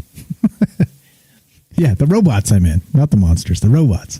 So yeah, welcome back. You're listening to Troubled Minds Radio. I'm Michael Strange. I'm here with Ashley Reptilian from Mars, our co-host, and we're talking about robots. We are talking about not just robots, this Boston Dynamics video, which has gone viral. Everybody's talking about this. Like Ash just stated before the break there, everything is Gucci goo, right? Everything, if you make it look like a puppy or a dog or let's say a dancing Terminator, right? It doesn't not make it a Terminator because it can dance. you see the upside down going on here. But yeah, so that's what's happening, and we are live. It's Friday night. We are into the first day of 2021. So congratulations if you're listening tonight. You've made it. You've made it to the milestone, the insignificant human milestone that we like to paint. But you've made it. You've made it. There you go. Like I said, don't ever celebrate New Year's with me because I'm a cynical asshole. But there you go. There you go. All right. So as we continue this, we are live, and we're looking for calls from you because this is a crowdsourced show. We do this live to include you. If you want to be part of it, you can call this number, 702-957-1037. Click the Discord link and join the Discord. You can find both the Discord link and the phone number at troubledminds.org. That's the official website. Everything is there. Troubledminds.org. You can find everything there in one spot. All the links to the YouTube channels, to the Twitch, to everywhere we stream, you can find everything there. So that's if you're looking to get more into the show, that's what you got to do. Troubledminds.org, 702-957-1037. And I don't know if you're back there, Ash. I'm going to keep on rolling here. Talk about the laws of the robotics here. Hold on. All right, so 3 laws of robotics. Now, this is actually from, we've talked about this in the past briefly. The 3 laws of robotics, often shortened to the 3 laws, or known as Asimov's laws, are a set of rules devised by a science fiction author, Isaac Asimov. The rules were introduced in his 1942. 1942. How many times do I have to say 1942? This is a long-ass time ago. A long time coming. And look, we haven't done shit about it. 1942. His short story Runaround, included in the 1950 collection I, Robot. What year was that, Mike? 1942. That was World War II, guys. That was World War II. And there were no crazy actual robots stomping around back then, as far as I'm aware. But they were... Isaac Asimov was talking about these 3 laws. And now what are the 3 laws? The first law is, a robot may not injure a human being or, through inaction, allow a human being to come to harm. Second law, a robot must obey the orders given it by human beings except where such orders would conflict with the first law. Makes sense. You can't tell this robot to kill that person type of thing. It won't do it. Third law, a robot must protect its own existence as long as such protection does not conflict with the first or second law. Yeah. All right. All that makes sense to you there, Ash? Is that basic enough? And the 4th law. It's more of a fact. Jeffrey Epstein did not kill himself. Exactly right. I think we have to roll with that. I'll add that to the laws of robotics. But yeah, okay. I'm with you. But okay, so I think that's like if you're trying to be succinct about things, I think that's probably a nice way to boil it down, right? If you could bake that into every AI, I think it's a hell of a start. It's not perfect because what is, but it's a hell of a start. So they have some sort of fail safe, like I talked about this heavy ass 1,000-pound robot stomping down the sidewalk, steps left instead of right and kills somebody. Steps on a stroller and a baby's dead.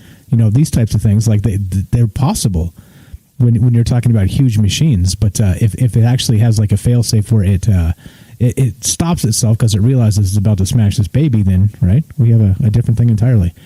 So I mean, this is what Congress is not talking about, right? They can't even get money out to people when they've shut down businesses the world over, and literally, like they have our bank accounts from the last time they sent money out, and it still takes 9 freaking months to get like jack shit. It's just unbelievable. And I want to comment on this, and so I'm going to rip on both sides of this. By the way, please do. I see a lot of people. They're like, oh, Mitch McConnell ruined Christmas, or Nancy Pelosi is the devil. It's like, guys, like they're both shoving crap into the bills that they want and then using us as like blackmail pressure to force the other person to pass it. It's the way they play that game, right? And the game is the problem.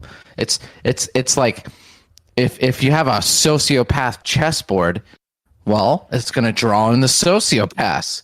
So it's like, if you put food out, the ants are going to come, right? And it's frustrating because it's a genuine moment where we can all come together and just start getting the guillotines out. You know what I mean? Just start setting the guillotines up. You don't have to do anything. I'm not advocating violence, but you order one guillotine on eBay, you put it in the street outside of Congress. It just send a message. You know what I mean? I think they did that. Didn't they? I just read right before this, Nancy Pelosi had her outside her house.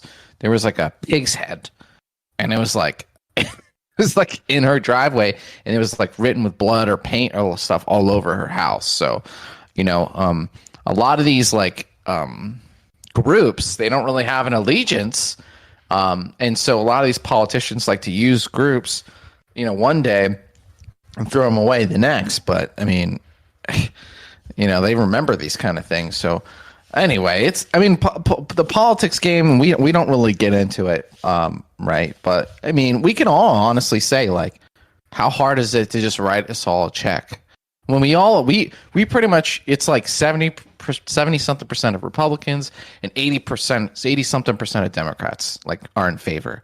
Sounds like the majority to me. Yeah, so right, exactly. Just write the freaking checks, keep all the other crap out of it, and they just literally can't do it. They can't do it, and it just shows they're inept, and that we should build robots to go in there and take them out and then take their place, right? And set up the robot rules, and then we'll have Congress robots. That's healthy. It's funny I mentioned that.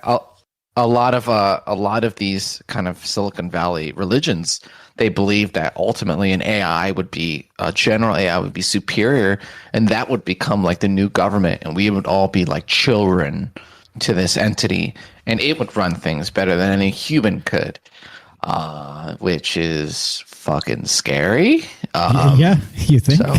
Without human needs. It's like I said, once you start looking at humanity as a spreadsheet, and then you fire it off to Harvard University, they're like, well, I think the best decision is we just killed this many people because that's the fewest amount of people we could kill, and then everything should be good, right? But still, if you're in that fucking group, we got a problem, don't we? We got a serious problem. Efficiency, right? The efficiency, exactly. Yeah, the evil of efficiency. I don't know if that's like a term or something. I know I didn't think of that first. It's there's got to be. I'm gonna. Yeah, let's find out. We got a call coming in. We'll take that in a sec. I want to read this comment. Robert, sorry, not Robert. You have an R in your name. Robert from Facebook says, you can take down any robot with a bucket of water. And I love that sentiment. I love you, man. Great stuff. Until they're waterproof. Then we're fucked. And then we're fucked. Great comment. Good stuff. I like the way you think. Okay, here we go. We're going to go to this phone call, and we'll keep talking robotics. You're on Trouble Minds with Mike and Ash. This is Joe from Florida. Thanks for sending your buddy, man. That was a fantastic call. Let's start this off. How you doing tonight? Yeah, just hanging out. Just hanging out back. Had a fire going, but turn that off. Going to try to get to bed at a decent time. But, artificial intelligence, and we can't even protect Pentagon computers from hacking. So, before we start building these things, I think we need to have a totally secure network, before we really start to let those things out, large scale, because that's coming. I don't know if anybody out there saw the movie Chappie. Did you guys see the movie Chappie? I have not. I love that group. I love that group, by the way. Did you see Chappie? Yeah, with the weirdo musicians from South Africa. Those the guy and the girl. And the Chappie. Yeah, Nuani. Yeah. Yeah. Mm-hmm. Yeah, Nuani. That's it. Yeah. So that movie comes to mind because the robot is like a baby, but initially those robots are backing up the police force in South Africa. And Neil Blomkamp has done other movies. District 9, he always uses South Africa. It seems like for for a movie. But those robots are backing up the police force. These gangsters capture the robot, they reprogram it, and they teach the robot basically to act like a criminal. And there's, I guess there's a key to reprogram the robot, but the robot has consciousness, or you think it does. I guess you never really know, except that the creator or the programmer of the robot, at the end, he's going to get killed, and they upload his consciousness into another robot. But it just makes you wonder. And then we're never going to own those robots. They're always going to be for military use or private use or rich people. The only robot we're ever going to be able to afford to have is probably a Roomba to clean your house. That's probably it. I don't think it's going to be like Bicentennial Man, which was Robin Williams' way in the future. I don't ever think most of us are going to live in that society. I think it's going to be dystopian, as sad as that sounds. But it's a great subject. And I don't know what Boston Dynamics, I guess the implications of what that robot could do, or what those robots could do, probably are endless in machinery. But Ash, you said it, efficiency, that's what we're striving for. There's some human bookkeeper that just wants to be efficient, and eventually he'll lose his job to a robot that'll be even more efficient than him. So, without human interests, without freedom in mind, without autonomy, right? Because it's like the cold vapor of AI. It's like they just don't they program it to eschew humanity. Basically, it's Yeah. The band is D. Antwoord, by the way. The band Yolani B. and I forget who else, but D. Antwoord, as Ash was wondering. But yeah, then you look at it like I watch The Expanse, and in The Expanse, they don't really have robots at all. They have drones that fly around and check on things, but there is a lot of automation. And when they're doing combat, they already know the calculations of what missile is going to hit what based on range. So, like, the outcome of any battle is already pre-calculated, or there's a percentage. But there's a couple of episodes in The Expanse, which is a very excellent show if you want to see some good sci-fi. But the human element, which is always the rogue element. Whenever you see a movie, the human element's the rogue element. But you have to think to yourself that the algorithm would be that good that it would compensate for any rogue element, like throwing water on a robot. Just kind of makes you wonder. Yeah, that would be kind of like the three laws of Asimov, right? So, something similar where there's some sort of fail safe, there's some sort of kill switch, like if one starts freaking out and just starts murdering people accidentally again, right? So if it just runs in a straight line, like this is what Elon Musk was saying, the strawberry fields forever, right? So like if you program like a self-learning AI to be its only thing it knows is to create more strawberry fields, it will start destroying other things to create strawberry fields because it doesn't know destroying those other things are bad, right? And so as a result of this, you get a I don't know, like a bad AI, or you get let's say a hacked AI, and the thing just for whatever reason starts to run like Forrest Gump in a straight line. But the thing's 1,000 pounds. You start running people over. You start destroying cars. You start wrecking buildings. You become a wrecking ball. And this is a very real possibility. Now this is the scary part. Now think of this, Joe. We saw those robots dance, right? And on the screen here, I have this little graphic of like the robots, and they're just cranking out, little clones of robots. Think of it. They have two, and a little dog one and another one, right? Imagine if there's 10,000 of these things. Like we're talking about the Clone Wars from Star Wars, right? I mean, this is unbelievable here. The biggest thing would be protecting them from being hacked. I mean, are they going to be in small groups in different signals? If somebody hacks them, are they going to hack the whole system? how are they going to be, I guess the word would be compartmentalized, where hacking is going to be inevitable. Those things will be hacked inevitably. The robots being built is inevitable. And in fact, if you haven't, like you said, you haven't seen the movie Chappie, it kind of already strikes me how close that bipedal humanoid-looking robot looks as close to the movie Chappie. And the robot in the movie Chappie is a little more streamlined. And it's a police force. But those things are coming, and if they do get hacked, you know, is there an IP address? How are they going to be entered? How are they going to be programmed? Or are they going to be pre-programmed and unhackable, where it's just firmware, I guess, and they have to be physically plugged in or physically keyed to reprogram in the field?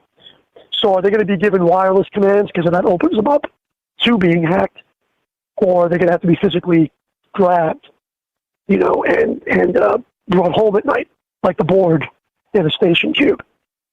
You know, what do we do when those robots go rogue? Whether they go rogue on their own or they go rogue from a foreign actor, how do you take one down? Well, you said it best. It's you like, know, and then you know, and then all the laws have to be written around that. Like you said, there's 3 laws of those things, but those 3 laws assume that we are always viewed as the people that created them. At some point in time during the singularity, and there's people in the chat right now, Anubis, Abaddon's gate, or Anubis's gate, or whatever I was reading earlier, but if those things become self-aware, or believe they're self-aware, like in every Skynet dystopian robot movie you'll see, then we're no longer, those 3 laws no longer apply, because we're no longer the masters. Exactly. So that the 3 laws change, don't they? Ash, you were about to say something. What were you going to say? Oh, I was just saying, like, with the more and more powerful they get, you mentioned this, it's just, what if they just choose the most efficient route, and it's just, you know, to just eliminate this sect of people, or to, you know, to remove this building and they just collapse it onto an orphanage, or, you know, we have to be really careful. Like, I'll be. Oh my. I've actually used an AI before, so I was like selling things online, and this service came out, and I knew this trend was coming. I knew it, and it was like, hook this AI to your shit, and you'll sell more stuff. I'm like, all right, let's do it. And how it worked is it would fluctuate your prices up and down, but it would do it every 15 minutes. And then it would throw that data into a big data set, and the AI would interpret it, and it would find connections that you wouldn't like.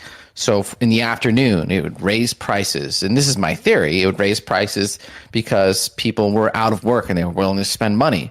But during the day, it would lower prices. You know what I mean? It was just guessing. It was just stupidly guessing. Well, the damn thing went crazy. And so eventually, at one point, our sales doubled. And I was like, holy shit, this is the future. This is awesome. And I just was like, all right, robot, like, go. And this is the mistake. This is exactly, I was like, just take over. And I like went to sleep and I didn't check it for a day. Well, immediately after that, it bottomed out my price. It was like, well, if I want to sell the most of this product, I'm going to sell them for the least amount that was set. And so we lost like $1,000 or something like that, because the thing just set everything to like 0, like the minimum amount.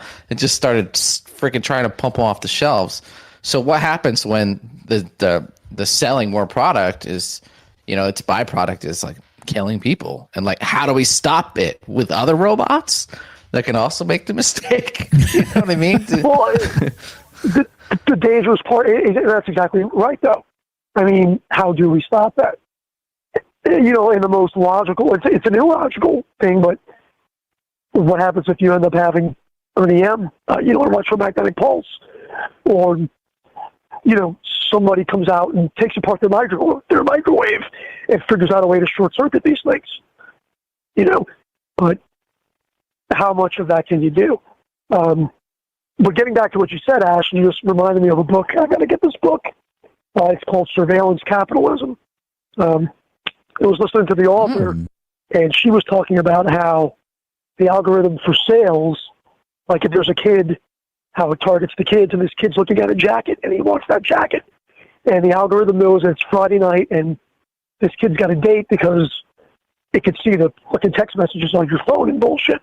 And then it starts marketing that jacket at a lower price to the kid. And it just all goes into an algorithm. And how do you fight that? How do any of us fight that? I mean, that's into that documentary on Netflix, but they're going to use all of that, and they're going to put that into something that walks. You know, you might see it at a security terminal when you get in at the airport, this menacing machine that might scan temperatures, you know, or it might sniff for bomb-making material. Who knows? I mean, the possibilities for good are definitely out there. But even if it's doing good, I still think it's going to eliminate jobs. It's going to eliminate things. And then what's going to happen to us? I think that's the question. That's again. I couldn't see a robot. I can't see a robot. Here's the thing. I can't see a robot being a funeral director. But I can tell you this. I could see a robot doing cremations. I mean, you could pretty much have a crematory machine. You can literally have the oven run automatically now. The only thing you need to do is the human element. We identify the bodies before they go in an oven. But it could be as simple as we upload a picture. The bodies come down on a fucking automated belt. You know, a camera scans it, does photo recognition, which we already have that technology. And then it just loads the body in. And there's hardly any human interaction. It taps into the Facebook facial recognition. So is this person dead? Oh, okay. Then they must vote. Hey, joke. Come on, just so people that don't know start freaking out or don't start freaking out. Joe actually works as a funeral director, so that's the cremation thing here. This has nothing to do with eugenics or anything like that. So just want to make clear. It seems out of left field if you're not familiar, but yeah, that's what Joe does for a living. So just or make sure. Could be Soylent Green. Yeah, right. Soylent Green is people. Soylent Green is people. They don't pay me enough. I need a side gig, so I got a cannery set up for some Soylent Green. All right, let me know if you need my help, man. We got some. I appreciate Joe. I appreciate the call. You're amazing, Joe from Florida. His buddy Joe from Florida called in. These are a couple guys. Fantastic, Joe. Man, Joe, you're becoming our unofficial co-host. I appreciate it. Thank you so much. No problem. I got to get a hold of that guy Joe because he does. He was on Stranger Things. I'll leave you with a quick funny story. That was odd. I watched the episode that he was killed in, and I'm literally watching it on my TV screen. I'm like, holy shit, he just got killed. And I'm thinking to myself, who runs to an elevator? And I text him, and I'm like, bro, dude, I just watched you. I was like, bro, I just watched you get killed on this episode. And he texts me back. He's like, who runs to an elevator? And then really, really quick, when he was mentioning that, I'm sorry. I was at work this week, and I'm like, hey, dude, I said, did you see any owls? Like, it was coming up. I was like, there's a couple of books on The Watchers. You should do a show on that, Mike McClellan, I think, or Mike Clellan. But I mentioned it to him off the cuff because I was investigating that Tuesday when I called you guys. And I tell him the next day, I go, did you see an owl or any owls? And he was like, holy shit, my hair just fucking stood up on end.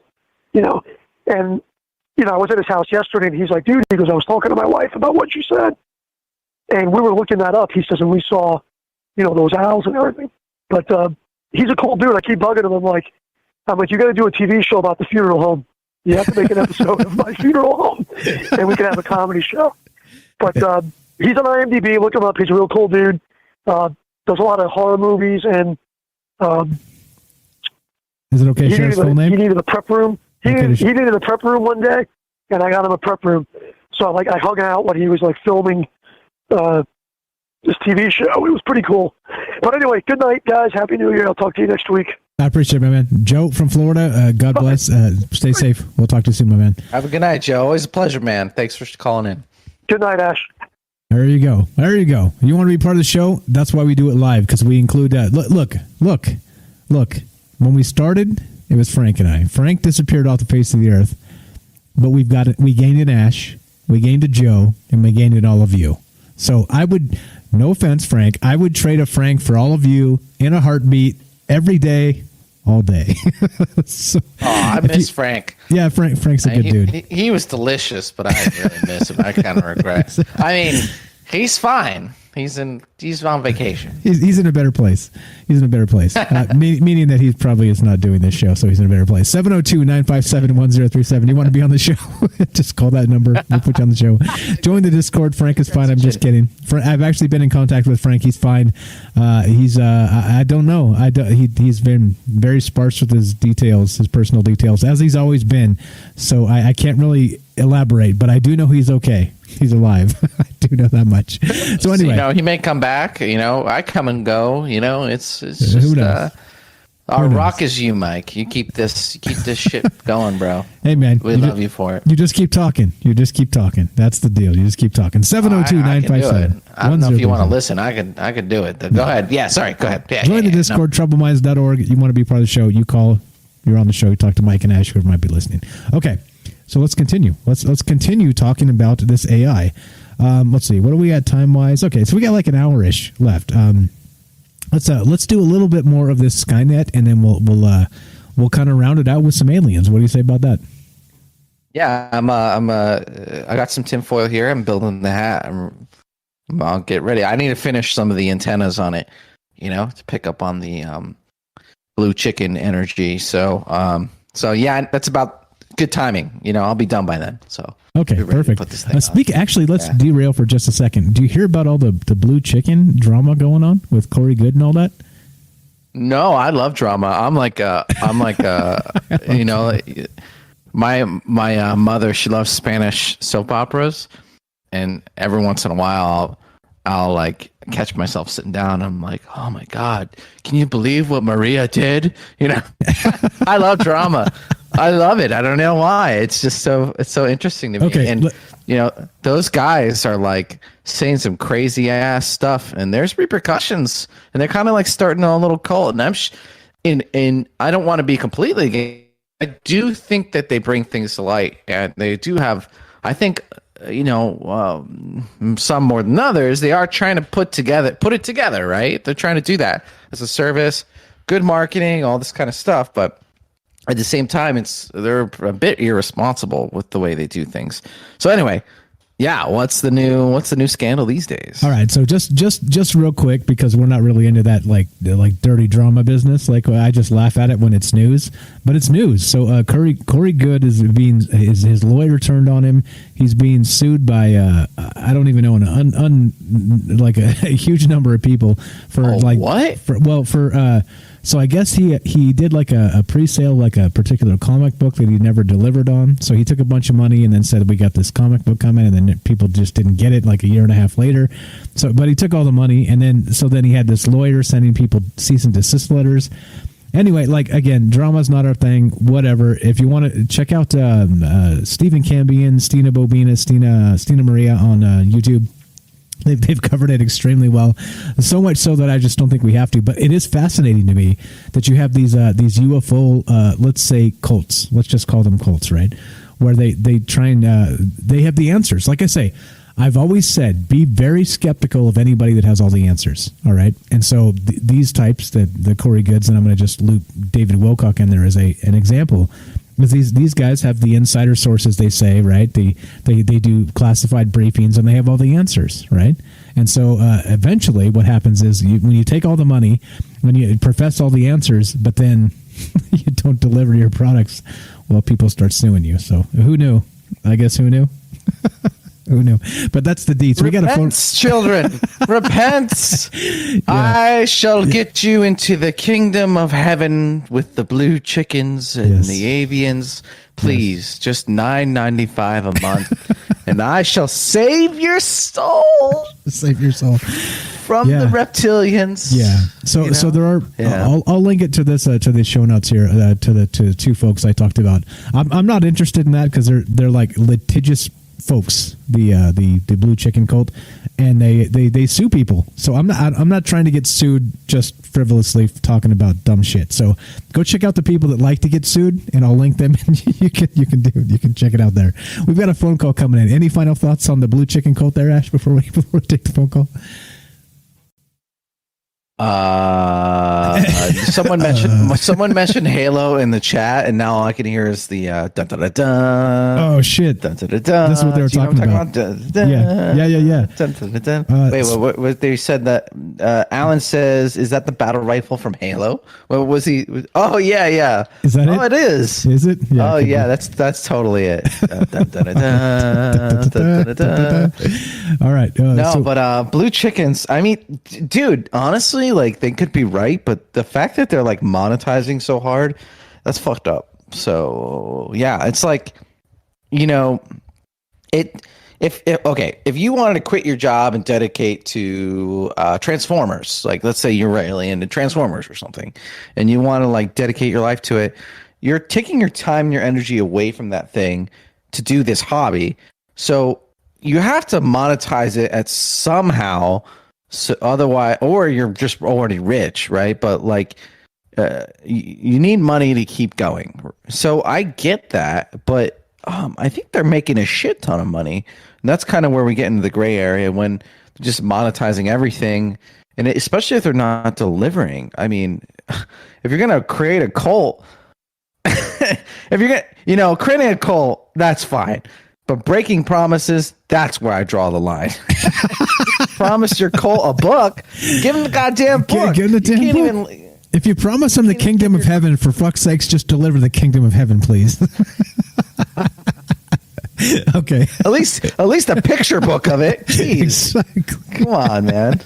Oh dear Lord. Oh dear Lord. No, Ash, if I'm gonna give all my money that's to going, heaven, at that's least give going me down a on picture the book. Ash. That's going down the Ash archive for a bust of all time, right there. Very nice. Very nice. All right, let's go. I'll be here. I'll be here Fridays. I'll be here all night. All right, here we go. Let's go to this phone call.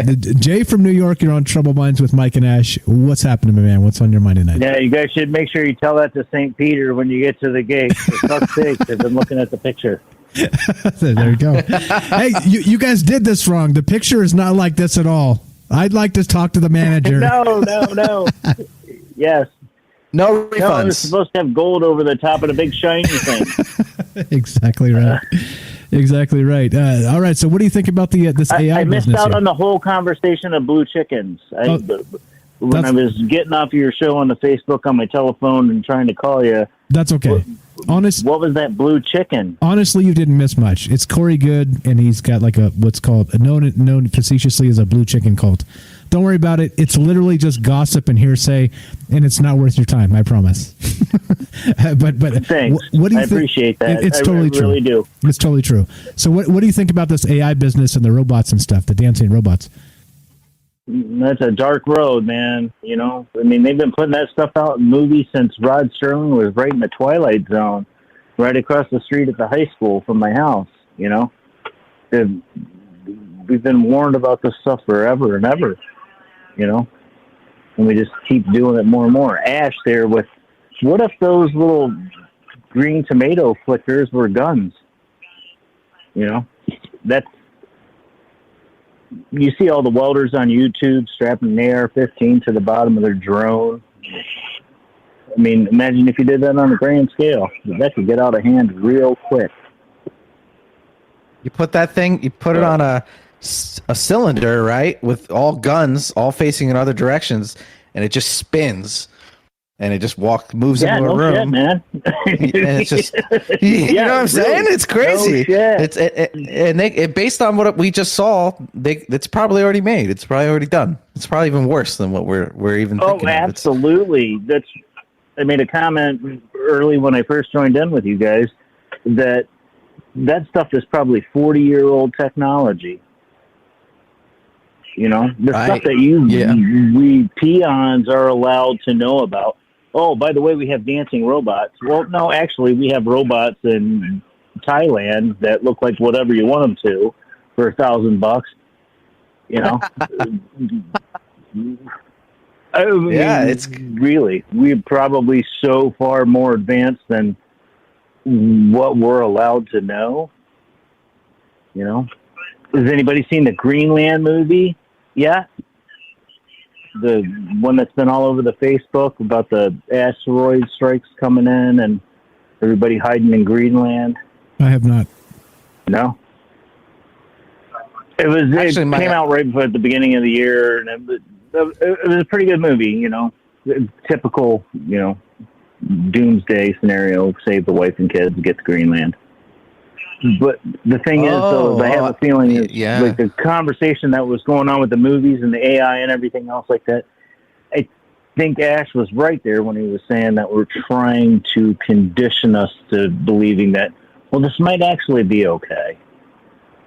You know, we got riots going on. We don't want our police officers and our firefighters going down there and stuff like that and actually being able to hurt people, but we can go down there and diffuse the situation and put out the fires and help the needy and all that with robots. The drones in war. Why send a guy in a fire plane when you can send some kid that's really good at video games in Texas sitting in a computer terminal? Which is what's happening. That's how they're killing the guy driving in the Jeep. Yeah, that's how they're killing people in the Middle East right now. Go ahead. I know a guy who does that. No, I know a guy who does that. He's like, clearly has ADD, and he sounds like he's probably really good at his job, but he just literally flies drones and kills people. And he said in so many words, he's killed more people than any regular soldier would ever, because he's flying robots, and it's just like a video game. And it's insane. Back in it's the like old days, you sent over a sniper. Here, buddy, you're jumping on the back of this plane and 50,000 feet. Here's a picture of the dude we want you to snipe. Supposedly, he's going to be over there on the porch tomorrow morning. It's just a different way. We eliminated the human element and added a robot. Much more efficient, isn't it? To do jobs like that. Much more absolutely, efficient, and you don't have to waste the human. Yeah, so efficient. Yeah. That's the scary part of it. When you make when you basically devalue human life in favor of efficiency, it can get pretty scary, pretty quick, pretty nuts. That Greenland movie, I was watching the trailer. I actually had a recent episode on my channel. It's about the false flags. And the next one on the list, according to the list, is we're supposed to be scared of asteroids. And then the next thing after that is the alien invasion. So I'm going to plug my channel real quick. Check out my channel, Ash the Reptilian from Mars. Thank you, Bunny, for posting it in the link. And check out that video and tell me what you think. If call back and see if I was spot on or not.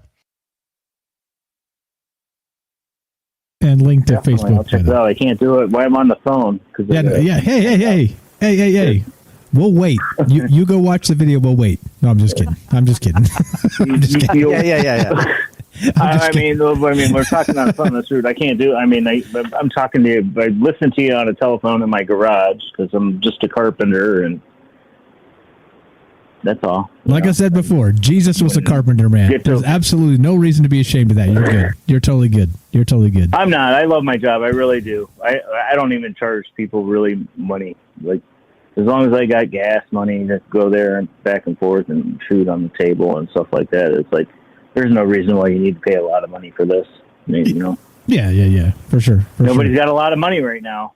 Yeah, right. It's something that I need. I'm giving you something you need. I don't need to be paying you, $3,000, $4,000, $5,000. Totally.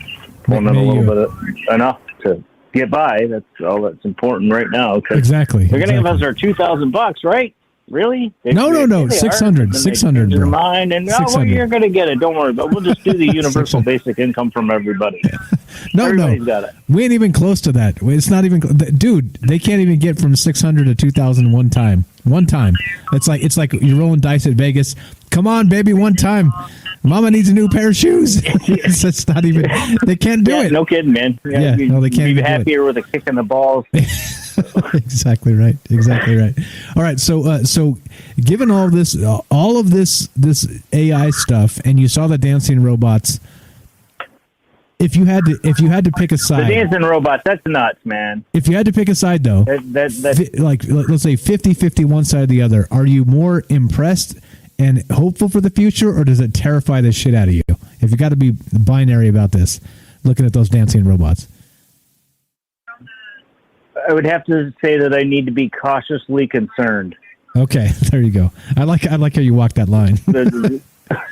They just, wow. I mean, I worked on farms that were organic farms and stuff like that, and you were using a rototiller to plow 5 acres, man, because you didn't want soil compacting and all that crap, which Ash was kind of headed down a road there. That's really important that you should at least know it, not necessarily do it. You should study that because that might be important for you someday.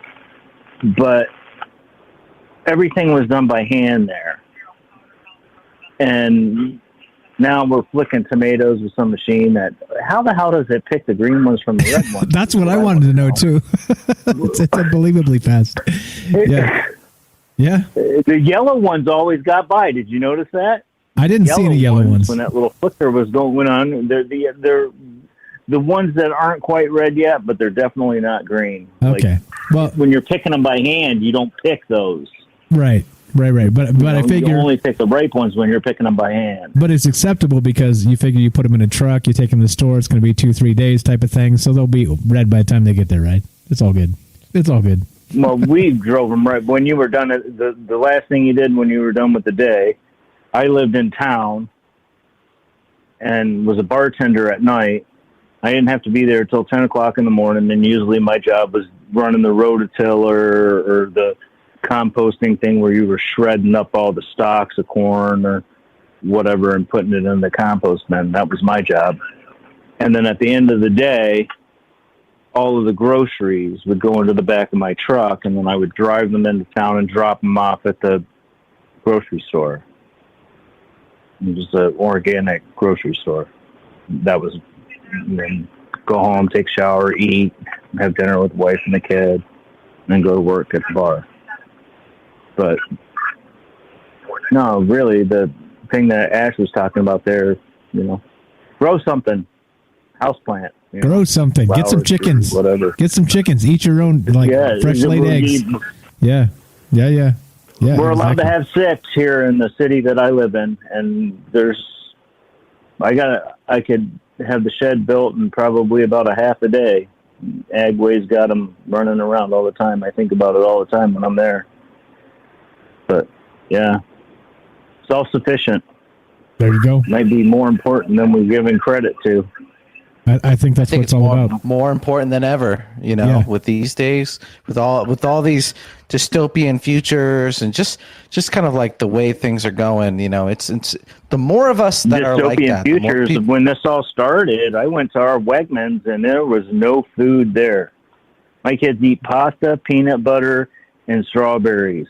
And when I went to the grocery store, there was no pasta, there was no peanut butter, and there was no strawberries. And your ass was grass. And no toilet that paper. Happened.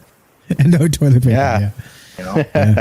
Yeah, for sure. Yeah, I've been stocking up on rice. We got our tax return right. We got really lucky. I mean, thank God we really did. We got really lucky. We got our big tax return back, and when we get our tax return back every year, we go and we buy a shitload of toilet paper and shampoo and toothpaste and extra toothbrushes, load up the canned goods and everything else like that before we go buy a new TV or put tires on the car or whatever.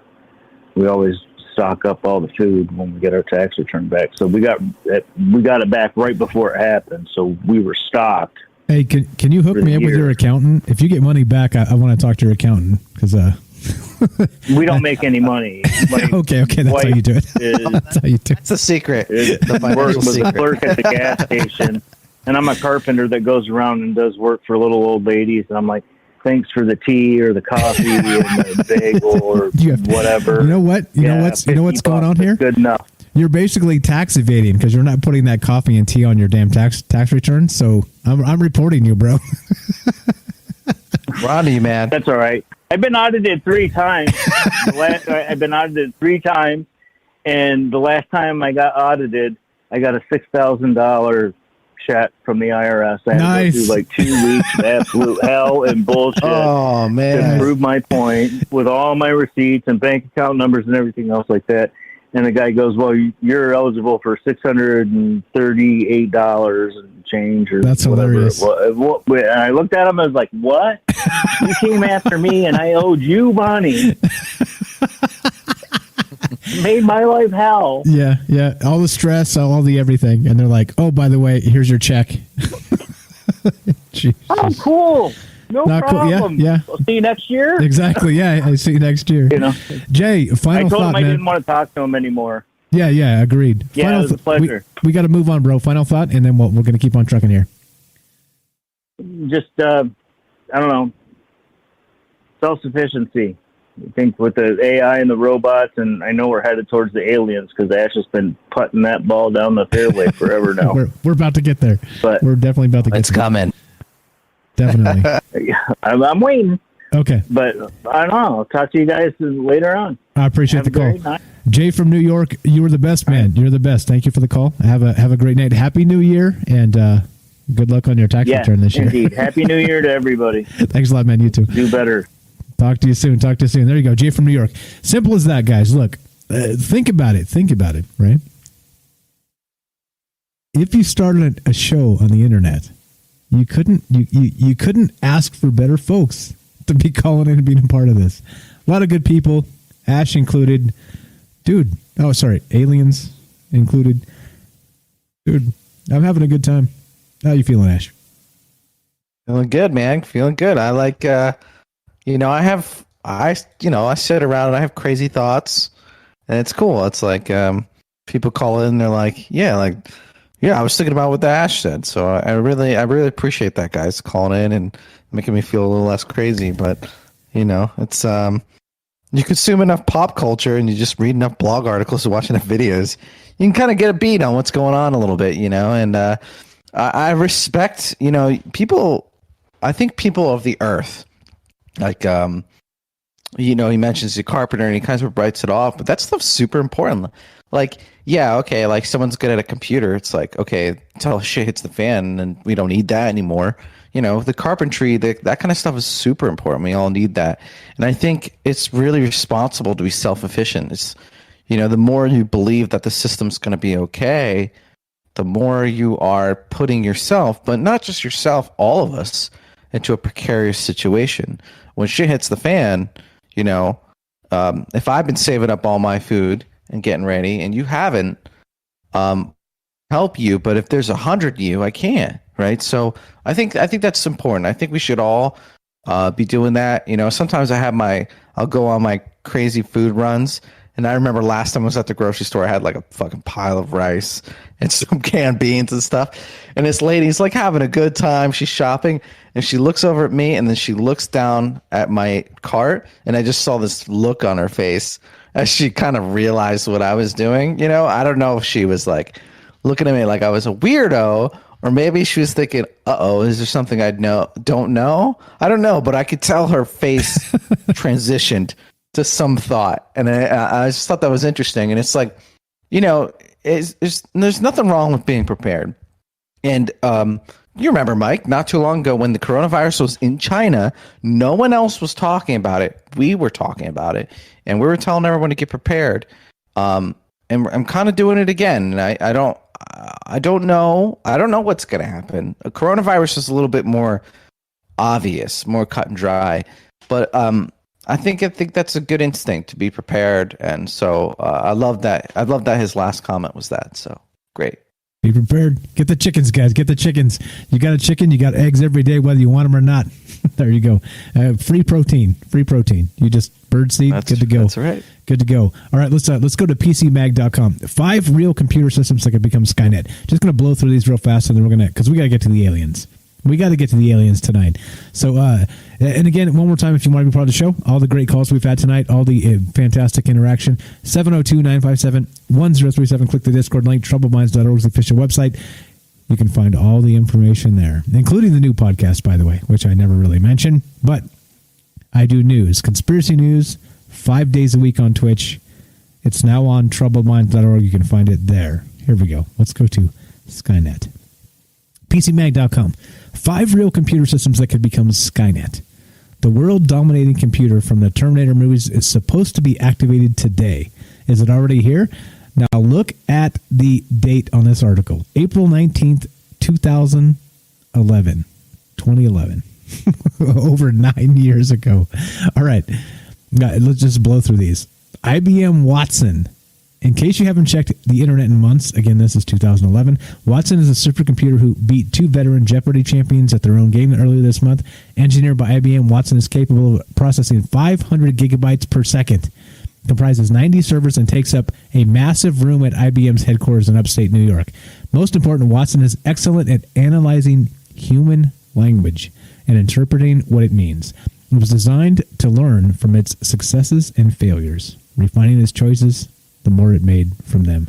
Self-learning, 2011, IBM Watson. Next one, DARPA's GILA system, G-I-L-A. In 2008, the Defense Advanced Research Projects Agency, I guess, see what happens when I have 3 beers, Agency, DARPA moved toward automating military air traffic control with artificial intelligence. The Generalized Integrated Learning Architecture, the GILA system, was created under a $22 million contract to who else? Lockheed Martin, to deal with the increased air traffic partially due to the increasing use of automated drones. GILA isn't just a program that says go this way or go that way depending if the craft is an F-22 or a Predator. DARPA created the system to be a learning computer, taking information from multiple sources, manuals, flight controllers, situational examples, and generating its own knowledge through reasoning. Yeah. All right. 2011, guys. This article is from 2011, part 3. Google. Oh, by the way, Google is certainly one of the biggest aggregators of data on the planet. Beyond sheer size, Google is ubiquitous. I love that word. It would be difficult to find someone who hasn't at least heard of the search engine, and most people have even used it, even if they didn't know it. Every search, every click, every time you use spoken commands on an Android phone, Google records the data somewhere. It adds in parentheses, because of course you don't want to be taken off the internet, though most of it is done anonymously. Sorry about that. The super villain cackle. It goes without saying it takes massive computing power to analyze such mountains of data. Its algorithms for speech commands in particular are designed to learn automatically, building more sophisticated models wherever there's new data to analyze. Google offers many enterprise-level services, and some are even certified for use in government. Oh, you don't say. You don't say. 2011, this article, guys, 2011. Think about how much has changed in 9 years. Holy shit. Number 4, the Blue Brain Project. In 2005, a Swiss scientist set out to reverse engineer the human brain and recreate it artificially. With plans to have a thinking, feeling artificial brain by 2018, Henry Markham is said to have attracted millions of dollars in funding already. He's already mapped key parts of a rat's brain, and the project has made progress toward simulating a human neocortex. The project is different from other research into thinking machines in that it's focused on making a copy of a human brain. Not so much the computational power, though that's inevitably part of it. Markham is studying the brain molecule by molecule, aiming to record and recreate the patterns he finds. 2011, guys. Number 5, Echelon. Not much is officially known about Echelon, the code name for the government system that monitors communications of all kinds, though it certainly exists. Echelon primarily looks for keywords or phrases that might betray terrorists or other evildoers, or people that just want to think for themselves, right? Ash. Most stories. Hit the button. Most stories about its operation focus on its surveillance methods and the kinds of messages intercepted. But whatever the system is using to analyze all that data could be a seed of something more sinister. And there you go. There's your cue. Hit the button. Hit the button. Hit the button. I'm hitting it. I got it. Beep, beep, beep. You're going to have to... I'm like a kid, like your little brother, where you give him a fake controller that's not connected to anything. You got to give me the fake button, because I'll kill us all. Just be like, just smash it. Yeah. Smash. All right, let's see. What do we got? Looking at some chat from Ash here. Oh, okay. All right. Anyway, so what do we do? We got approximately 30 minutes left. You want to get into aliens? What do you want to do? We're looking for calls from you guys. We do this live to include you. Ums and ahs included. Awkward pauses. Talking over each other. We know you forgive us because we want to talk to you. That's really the most important part of this. 702-957-1037. Click the Discord link. Troubleminds.org. Get your ass on this show. Get your ass on this show. Get your ass over here on this show right now, Mister, Right now. Mrs. All of the I above. can't wait to be a parent. You know, how dare you? Know? How dare you? It's damn it. I don't go to work all day. You know, I don't know. It's traditional stuff, but very interesting topic. You know, this is it's kind of hard because you can kind of go. You know, you can go really deep into the AI, you can go really deep into the robotics, right? And it's interesting that before the technology is starting to manifest.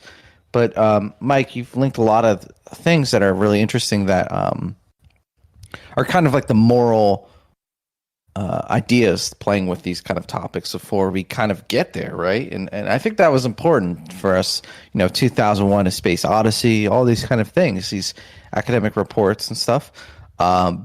And there was actually some things you mentioned. Actually, I wrote down here. You're taking notes on me? 500. You're taking notes on me. Yeah, I'm taking notes. I'm Damn paying it. attention. Damn it, Ash. I'm taking notes. I'm like a good student, bro. All right. You know, I'm going to bring an apple in for the teacher. All but you right. said that computer processes 500 gigs a second. That is fucking crazy. That's a lot of That's crazy. data. That was in 2011. Second? 2011, dude. Yeah. So if we follow the whatever that law is, it doubles every year, right? Moore's Law. Moore's Law. Yeah. That's pretty insane. And you mentioned that the computer learns from its successes and failures. Well, it's already surpassed humans. Yeah, for sure. I don't think there's any doubt. People have a hard time. Dude, I don't know about you guys, but sometimes I have a hard time getting myself to do what I want to do. So I thought that was hilarious. It's like, oh, it learns from successes and failures. It's already transcended humanity in that way. So, Well, we have to live a lifetime. We have to live a lifetime to figure this shit out, right? Like we're trapped in this thing we call time, right? We only live for so long. You know, like every choice you make is I'm not saying it's life or death, but it does lead you down a particular life path. And so if you get, you know, let's say everybody got to 50 years old and you were like, hey, you want to start over and try again knowing what you know now? I'm pretty sure everybody would be like, fucking right. Like, I would have done this instead of that. You know what I mean? But the fucking robot, it's not limited by that. There's no, like, as long as the power is plugged in, this MFer can do its thing. And it could learn in real time, constantly, forever. And the computing power is only getting more and more. I mean, just think about the juxtaposition. We're just meat puppets. We're meat creatures that are ignorant, like poo-flinging monkeys, like Joe Rogan always says. It's true though. And then so once we get this cold AI, right, with its foot soldiers of these androids, I tell you what. Oh shit! Where does that lead us to the aliens, Ash? Let's go to the aliens, buddy. So with that being said, I'm going to transition. I'm gonna go hard. I'm trying to find another word for something I don't want to say. I'm going to go full nerd. Okay, I'm going to try and go really like cerebral, I guess, and kind of break down evolution is an algorithm, right? So, like you were saying, we have to go through a lifetime to learn stuff. Well, in between lifetimes, through natural selection and genetic memory, each generation we change slightly as an adaptation to our environment. So that computer was processing 500 gigs a second.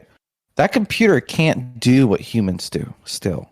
So you could argue that nature is still more successful than humans is developing technology. So what I'm making is an argument for the biological, that if you took humans or DNA or whatever the hell you would consider biology, and you put it in the right situations, and then you basically sped up time, you could get a result that is basically as if the AI was doing this. The AI, what it does, a lot of these AIs is they'll just run through every possible scenarios until they kind of get the most optimal answer. Well, that's kind of what natural selection and all this bioevolution is. We are, if you think about it in that sense, we are robots, but we're the ultimate robot. Like a robot has a creator, right? And this is where the God argument comes in. I know I'm going way cerebral all in this stuff, and just bear with me for a moment. Wait. I have to stop you. No, you're a knucklehead just like me. Because did you listen to that last episode with that actual academic? I felt like a fish out of water that entire conversation. So no cerebral here until you could do that. When you could do that, Ash, I'll say you're a smart guy, a smart alien. Until then, you're in my boat. We're just knuckleheads, bro. Just FYI. No, absolutely. And sorry, I don't want to sound pretentious. I'm not like I'm an intellectual. Let's go. No, I'm just saying like let's think about like normal shit as like in a nerdy way, right? Like in a cerebral nerdy. Like let's get into a conversation that we don't need to, but if genetics were the robot, and you think about genetics as a robot, where like if you come over to a planet and you take a dump on that planet and then you come back like millions of years, there could be like lizards crawling around. That's a pretty fucking impressive robot. Like if you compare, like, can you build a robot like that does that? No. So just what I'm saying is like biologically, we've already have really good algorithm. It's just not as fast as kind of like we would want to, I would say. So with that string of like thought, who's to say that the aliens haven't already thought about this? And I didn't get this idea. I didn't come up with this idea on my own. I literally came up with this idea by studying aliens and looking at, I'm like, okay, aliens are supposed to be further ahead than us or whatever.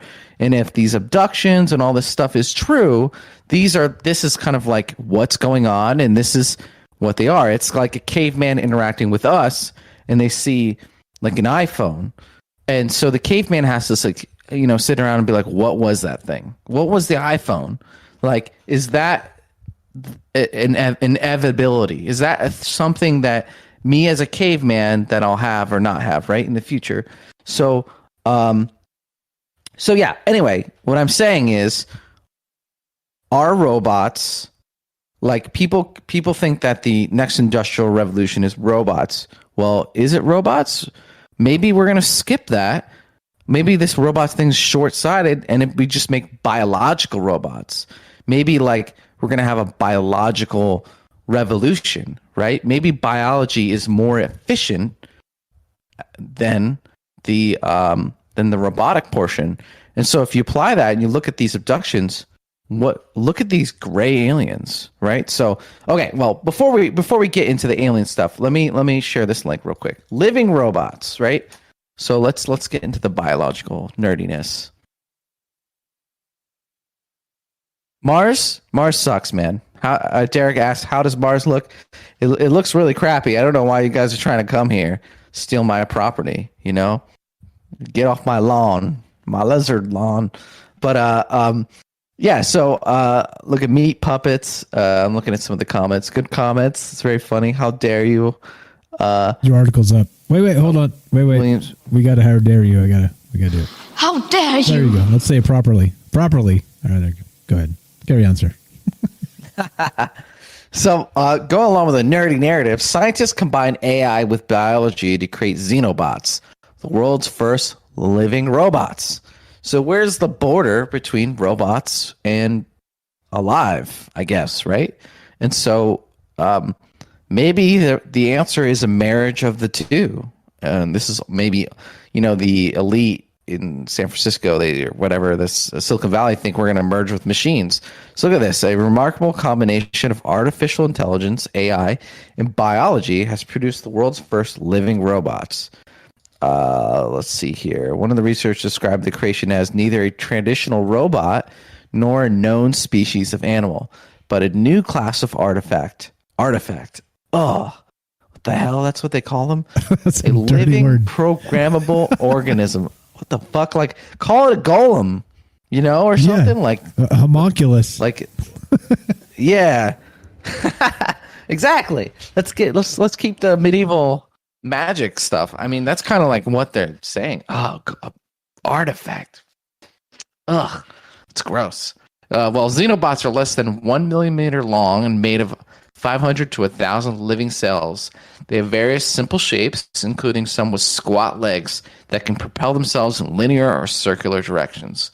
Joined together to act collectively and move small objects. This is insane. Strange new creature. Wow. So it's linked in there. Take a look. What do you guys think? It's pretty nutso stuff. What do you think about this, Mike? This is 2020. What do you think of these year. artifacts?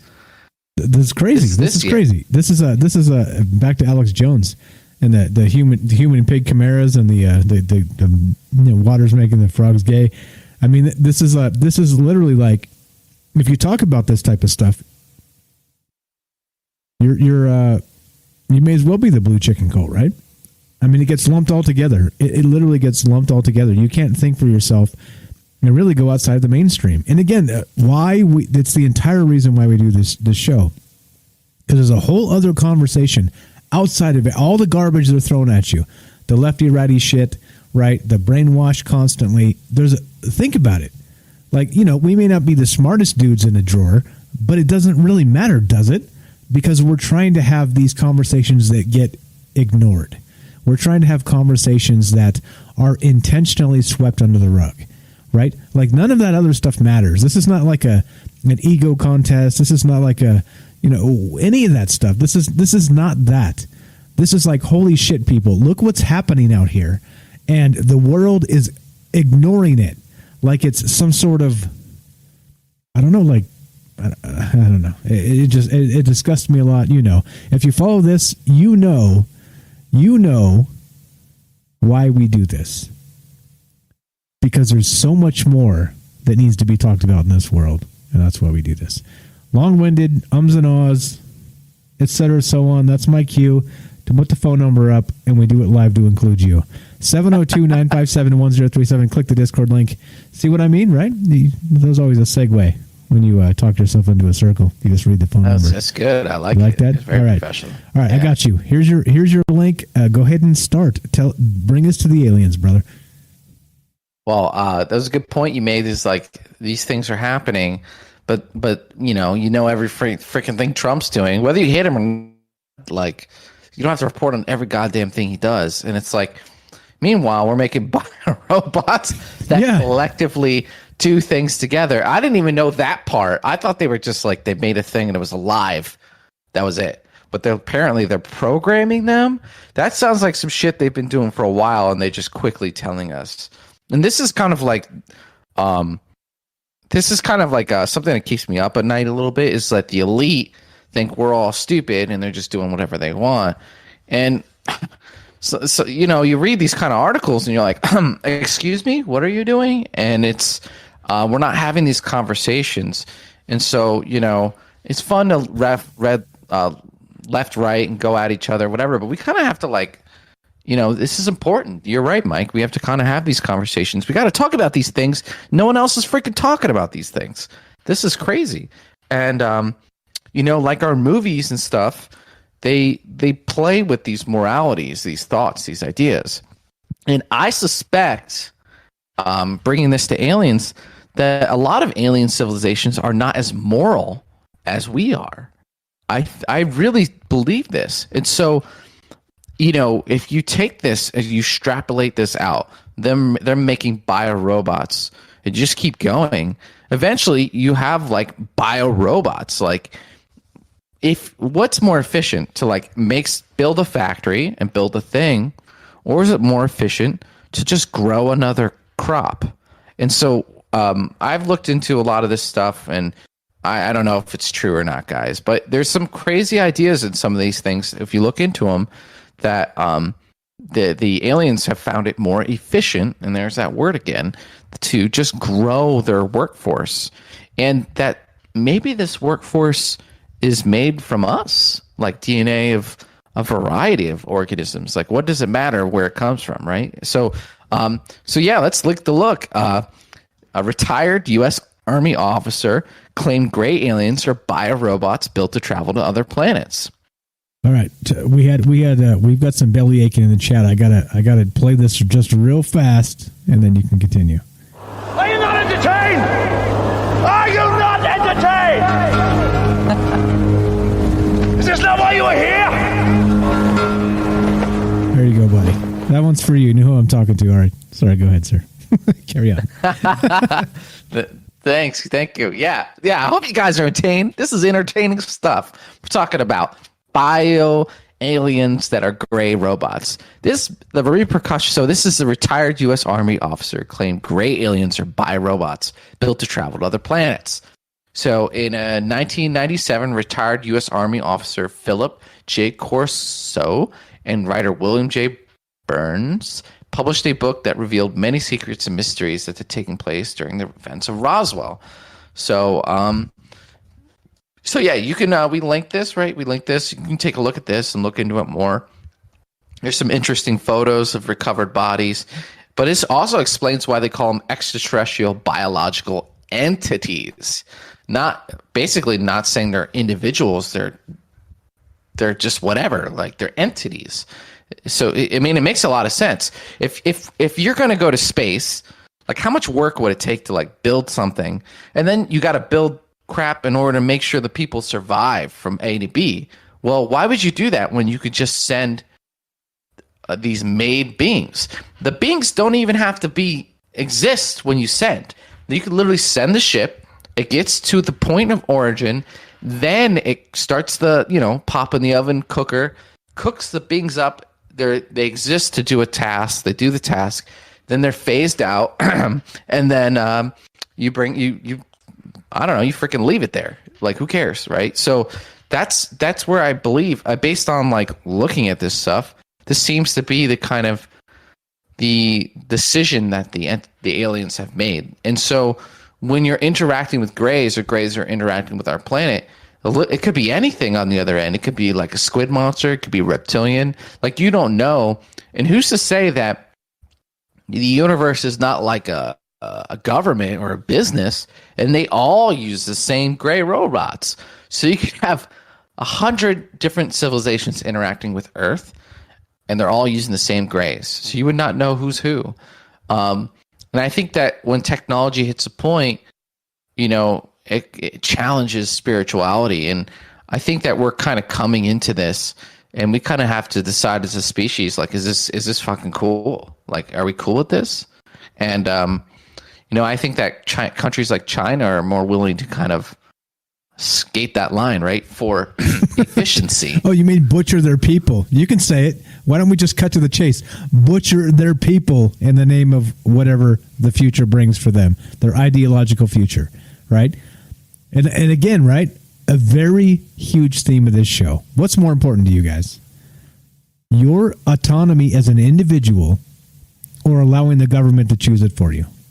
It literally is as fucking as simple as that. But like, it's unbelievable to me how so many people are like, yeah, well, let's just fucking go with the cold, hard spreadsheet. But what happens if you fall on the wrong side of the spreadsheet when they draw the line? Do you or do you not change your mind at that point? Guess what? It's too fucking late, because you rallied for it when you were on the right side of that line. Just FYI. Sorry, sir. Go ahead. There's my there's my rage. There's my rage. It's true. It's fucking true. And this is exactly the things we need to be talking about as people. Is the individual important, or is it not? All right. Sorry. Do you value the experience or the result? Yeah. Right? Like, do you value having experiences, or do you value just getting the job done? And so this is a really interesting quote, of efficiency, right? Like, you just grow these beings and they just do a thing. According to this guy, gray aliens, also referred to as Zeta Reticulans, were not really aliens, but biomachines specifically created to work on other planets. Now think about that.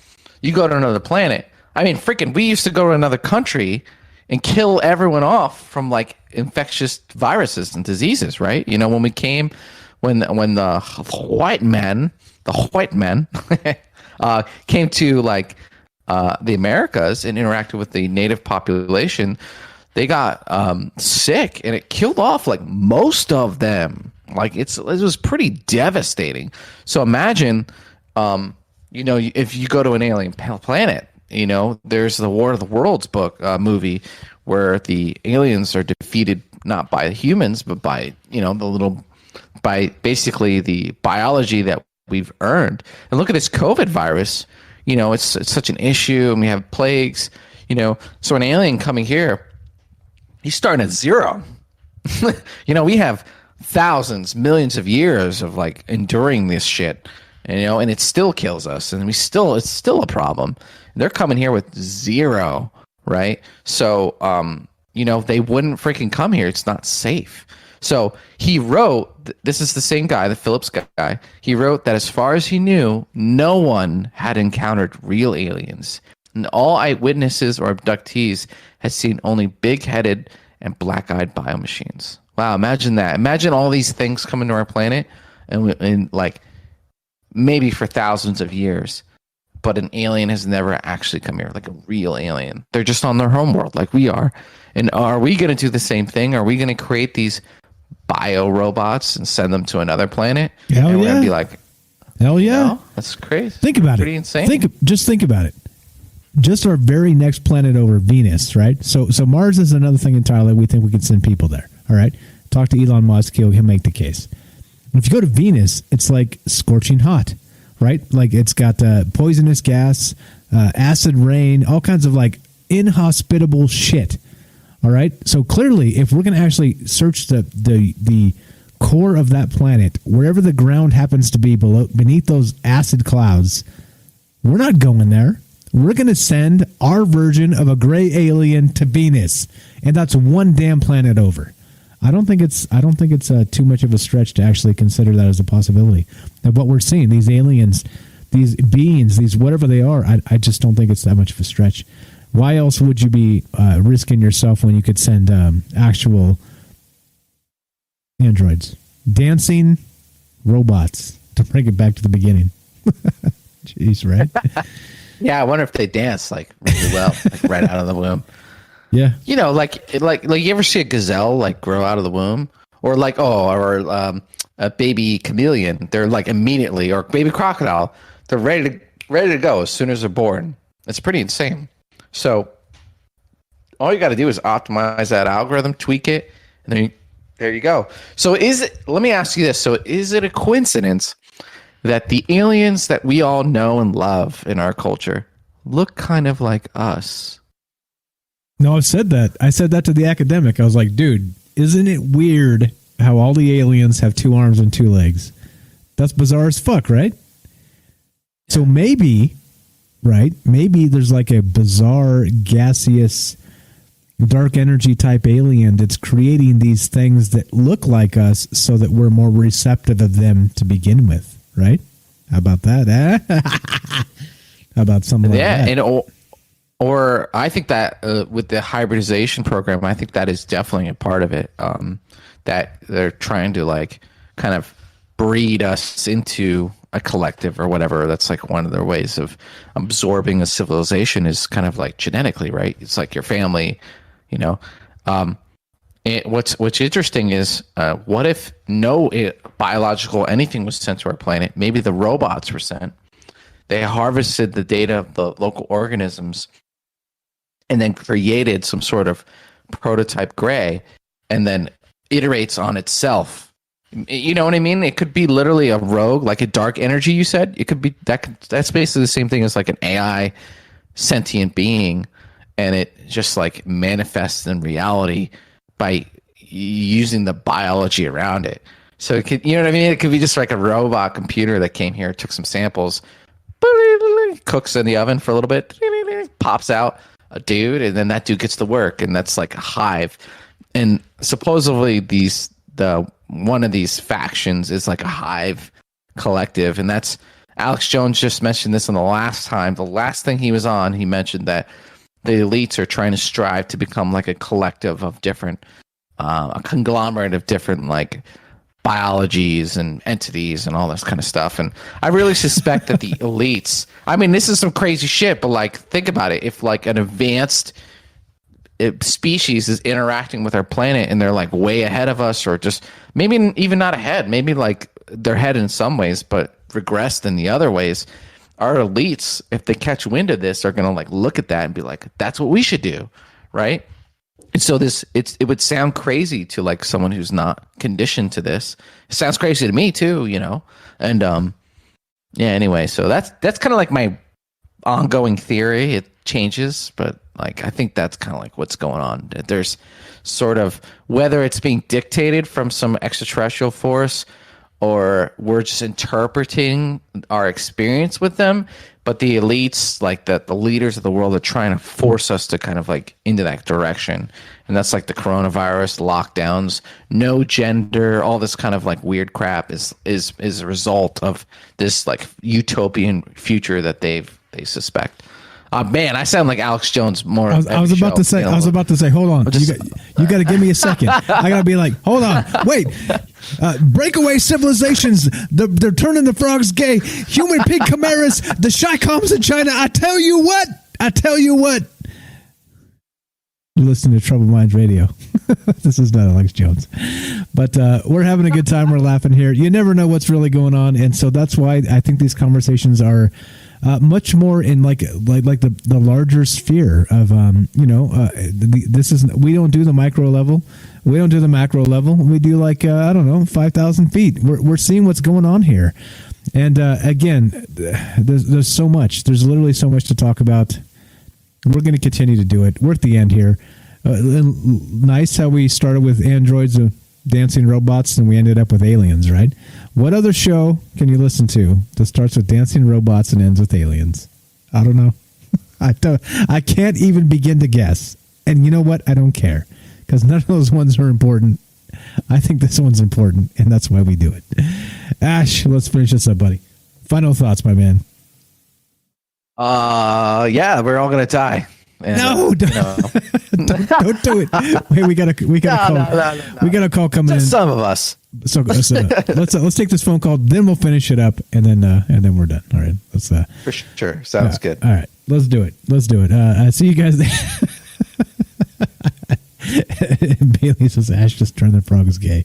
There you go. You did it, Ash. You're solely responsible for this now.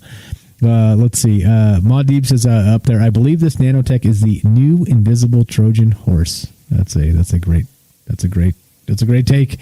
That's good stuff there. Let's see. Blah blah, so on and so forth. Thanks for hanging out, guys. We know it's a long show. The reason why it's a long show is because sometimes we're long-winded and like make long winding points. But basically, if we trimmed it down like an hour, and a couple people called, that would be it. You see what I'm saying? You guys know. I don't have to explain myself at this point. You guys already know what's up. So if we're long and meandering, I don't even know my thought until we're like 2 hours in. Yeah, no, exactly. It kind of it's weird though, right? So okay. So as we wait for this call to screen, now, isn't it amazing though to kind of start like a conversation with like just a loose outline, and then, right? Like your brain kind of clicks places you didn't expect as the conversation happens, right? I mean, isn't there something beautiful about that? That's why I love this. That's why I love doing it like this. Unscripted completely. Loose outline. Yeah. We didn't even touch 10 of the links we wanted to. It just kind of goes where it goes, and we talk about it. I think it's fantastic. Yeah, me too, man. And it's like, honestly, like that thing I was trying to explain, the last thing I just said, connecting it to robots. It's not that it's like really complicated or super like smarty pants kind of thing. It's hard to explain. So, it takes a whole show to kind of like, like say all this stuff, and we're kind of building a narrative and be like, do you guys get what I'm saying? Like these freaking things might be robots, right? You can kind of see the pattern, right? Like, look what we're doing. Fast forward that like 10,000 years. What do you think we're going to be doing, right? If we're being little xenorobots. So I'm just saying, like, we can, with this kind of show, this kind of format, we can kind of get into it and talk about like more of the complicated kind of things. And like, God, the media won't even go like, 1 centimeter deep. Yeah. In anything, right? Or left so or right. Surface layer. Yeah, or left or right of what exactly has been scripted. Yeah, it's disgusting. Did you watch any of the New Year's stuff? Like I saw Don Lemon in his fucking silk pajamas with what's her name? She looked like a fucking Playboy model in her silk pajamas. The fucking chick from what's her name? She's another host on CNN. So they were like, in their silk pajamas, and Don Lemon's like bragging about his. He's like, oh, this silk is real, and this ring is. He was about to say this ring is real, right? Like he was about to say it, and then he like realized how insensitive and stupid it was at the time, and then he's like, actually, I'm not going to say it. Like, no, you already said it, bro. You already fucking said it. You may as well have just fucking said it. Tell us how much that fucking ring cost, Don Lemon, with your silk pajamas. It was disgusting. Like the whole thing was disgusting. They're like, oh, let's go all the things that you've baked this holiday season, right? And there's people in food lines, and they have cameras on like 44 desserts on this guy's fucking like gigantic, 10,000 square foot fucking like kitchen counter, in these like crystal fucking plates. I'm like, get the fuck out of here. Really? This is what we're doing right we're now. just saying 10 years from now, in the background, there's going to be a fucking robot doing work. Right. That's what I'm saying. Like, or worse. In 10 years from now, 15 years from now, there'll be a robot doing the work, and they'll be baking the cookies, and they won't even be doing anything. And also, fuck you, Don Lemon of CNN. Also, fuck you, you fucking piece of shit. God, I can't stand these propagandist assholes. Anyway, let's go final call. I heard they get paid like $30K a night or something like that. Yeah, it's like $10 million a year at least. Yeah, so insane. Jay from New York, you're on Trouble Minds. Let's finish this up, buddy. Couple minutes, go. I'm listening. I'm just looking for a place to chime in here. You guys are like spot on. All these guys. De Blasio dancing with his girlfriend in the middle of Times Square when he told everybody to stay home. Yep. It's not safe. Yep. Uncle Andy flying all over, promoting his book. Yep. But it just. We got to think about the simple things, man. What's happy for you, Sat down with my wife and watched a movie, hung out with my kids, played with some Legos. Is that good enough? Is that what you want? This was really important. Is that what you're cultured to believe, that you need to think that that's the good stuff? Let all that other stuff fly right over your head. It doesn't matter. It's not going to affect us anyway. We got our $600. Go to Walmart, buy a new TV. Hey man, you get can the do with that rumble $600. You're supposed to buy fucking guns. That's what you do. Whoa, you buy as many guns Ash, as you can with that. In all honesty, I don't need to worry about buying any guns. But, okay, there you go. Okay. Head of the game. I got like 50 pounds of rice and probably 40 pounds of beans, so I'm good. Nice. Nice. Damn. And be prepared. Really. Be prepared. Some seed, the things that are on clearance for 29 cents, man, throw a couple of them in the cart, Head of lettuce might get you a couple of things of broccoli, trading with the neighbor in the pot in the living room. And hopefully your neighbor has chickens, so you got some rice and beans and some eggs, and you're good to go. Well, yeah, if you got chickens, man, you might be able to trade meat for bullets. Or eggs for bullets. There you eggs, go, right? I don't know, man. Back to the barter system. I don't know. If you come to me with eggs, no, bro. Hey, I got some eggs. Hold on. Some bullets. I'm probably going to be like, no. Hold on. But you got a chicken? Hold on, no. Wait. You can eat a chicken once. If you get a chicken, he can lay eggs. She can lay eggs every day for how many years they live. I don't even know. Like, come on now. I mean, you got to be efficient here. Like 10, 15. Yeah, well, I'm talking about the 15-year-old chicken. Just throw in my freezer. Okay, fine. That's different. He's done laying eggs. It's different. We did. All right. It's very specific. Anyway, okay, let's finish this up, man. Let's finish this up. All right. Quick comment from Bailey. This is hilarious. Bailey on YouTube says, if you Google Don Lemon, all you see is people talking about how they like his PJs. It's like the Kardashians and all of that. Why look at the stuff that's really important when you can be like, oh my God, that guy's got on $1,000 set of silk pajamas?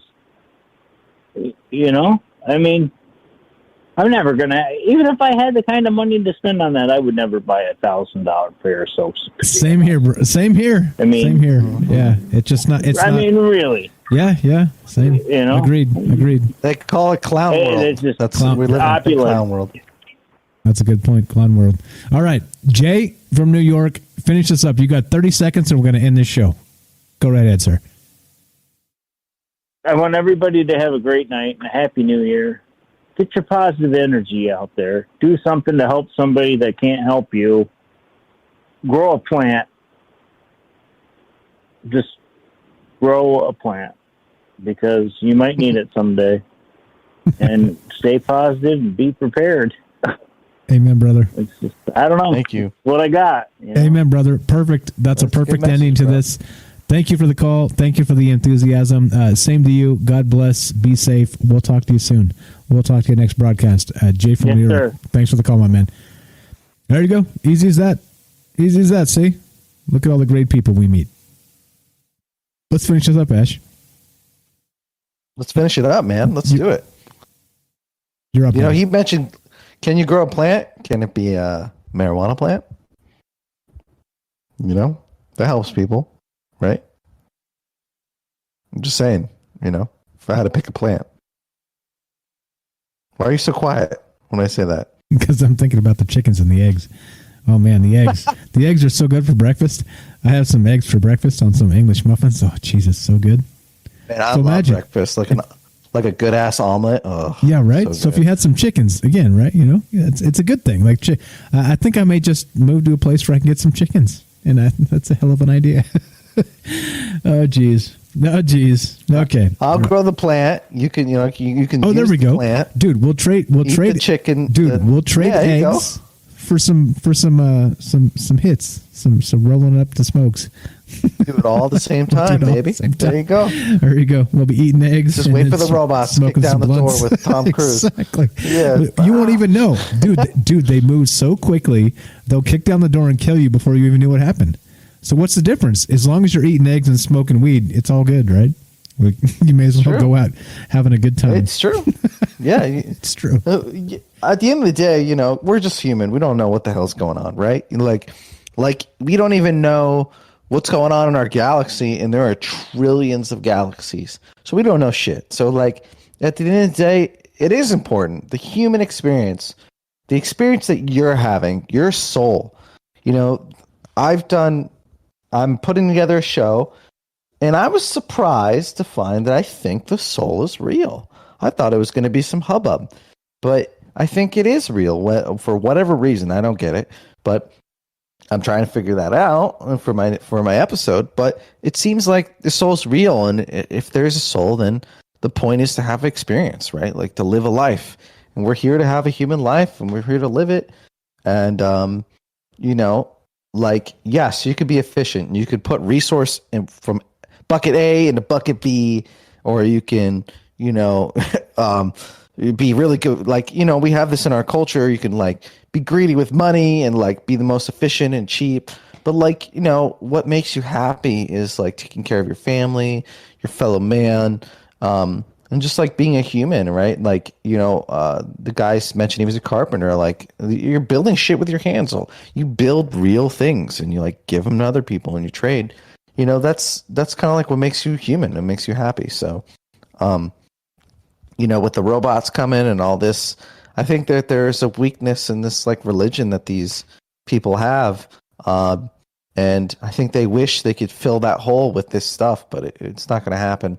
And on the other end, you know, this shit is cool. And it like, you know, without technology, without science, you know, we get to like, you know, smoke that herb and eat the chicken and have an iPhone, you know, that's cool. So we just have to balance it. I think humans, I think we're going to be okay. You know, I think we're going to mess up, you know, but you know, I think that, just like that robot computer, we're going to learn from our mistakes. Ancient astronaut theorists say yes. There you go. You heard it from the source right there. All right, we're done. Let's wrap it up, Mike. Let's done. do it. It's already done. We got music playing, brother. All right, we're talking about all the other things that none of the things are allowed to talk about. So that's what we do here. That's why we do it. We do it live to include you, etc., so on and so forth. You've heard it all before. If you're new here, welcome. If you're not, welcome. You see how that works? There's no division here. Like, it doesn't matter. Non-denominational. You come here, we talk about ideas. We don't try and shit on people for no apparent reason. When we talk about the news, we talk about it in a manner that's important, not in a manner that's divisive. And again, I'll talk about politics if I fucking want to. You got that? That's it. Because I'm not using them as a cudgel to make you hate your neighbor. Damn. That's it. It's not a cudgel to make you hate your neighbor. It's not. And it doesn't need to be. But the media treats it that way. Our political machine treats it that way. Politics is okay to talk about. Just don't use it in a divisive manner and you're good to go. That's it. That's how we roll. That's how we do this. This show is about you. This show is about us. Again, like I said, we started with Frank and I against the world. And look what we gained. All of you. All of you. You see? It can be done. Spread the message. It's okay. It's okay to not be perfect. It's okay to be wrong. It's okay to disagree and still like each other. And that's what the show's about. I mean, if you break it down, that's really what it's about. Go ahead, buddy. And then I'll finish this up. Thanks, guys, for stopping by. Joining us in the conversation. I hope you guys enjoy it just as much as we do. We actually enjoy doing this. We don't just show up at our 9 to 5 and fucking clock in and do this crap. Like, we enjoy these conversations. These are important conversations. And we're glad that you guys call in and you're excited about it and you have input on it. So it's really awesome. Love you guys. Glad seeing you every week. And, I'll keep coming back if you do too. How about that? Look at that. Ash just dropped the alien gauntlet on the dirty Mars red sand. All right, as we finish, listen to Troubled Minds Radio. We do this Tuesday and Friday night. You can listen to me, Michael Strange, Conspiracy News, Sunday through Thursday, live on Twitch. Ash, plug your channel real fast. Let's finish this up. Check me out. I'm Ash, the Reptilian from Mars. Plug that into YouTube. It's still a very new channel. Please, if you click on the link, just hit the subscribe button. You can ignore my content. That's fine. Just help me out. Hit the subscribe button. Grow my viewers. I'm still really early.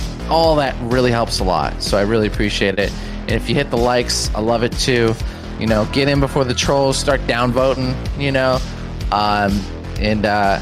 the more support I get, the more I'll get into it and I'll get more done. And I have a lot of crazy thoughts. And if you guys thought any of this was interesting, I've got a million more. So, love you guys. Please hit my channel up and see you there. You're listening to Troubled Minds Radio. I'm your host, Michael Strange, here with Ash the Reptilian from Mars, from our Troubled Minds.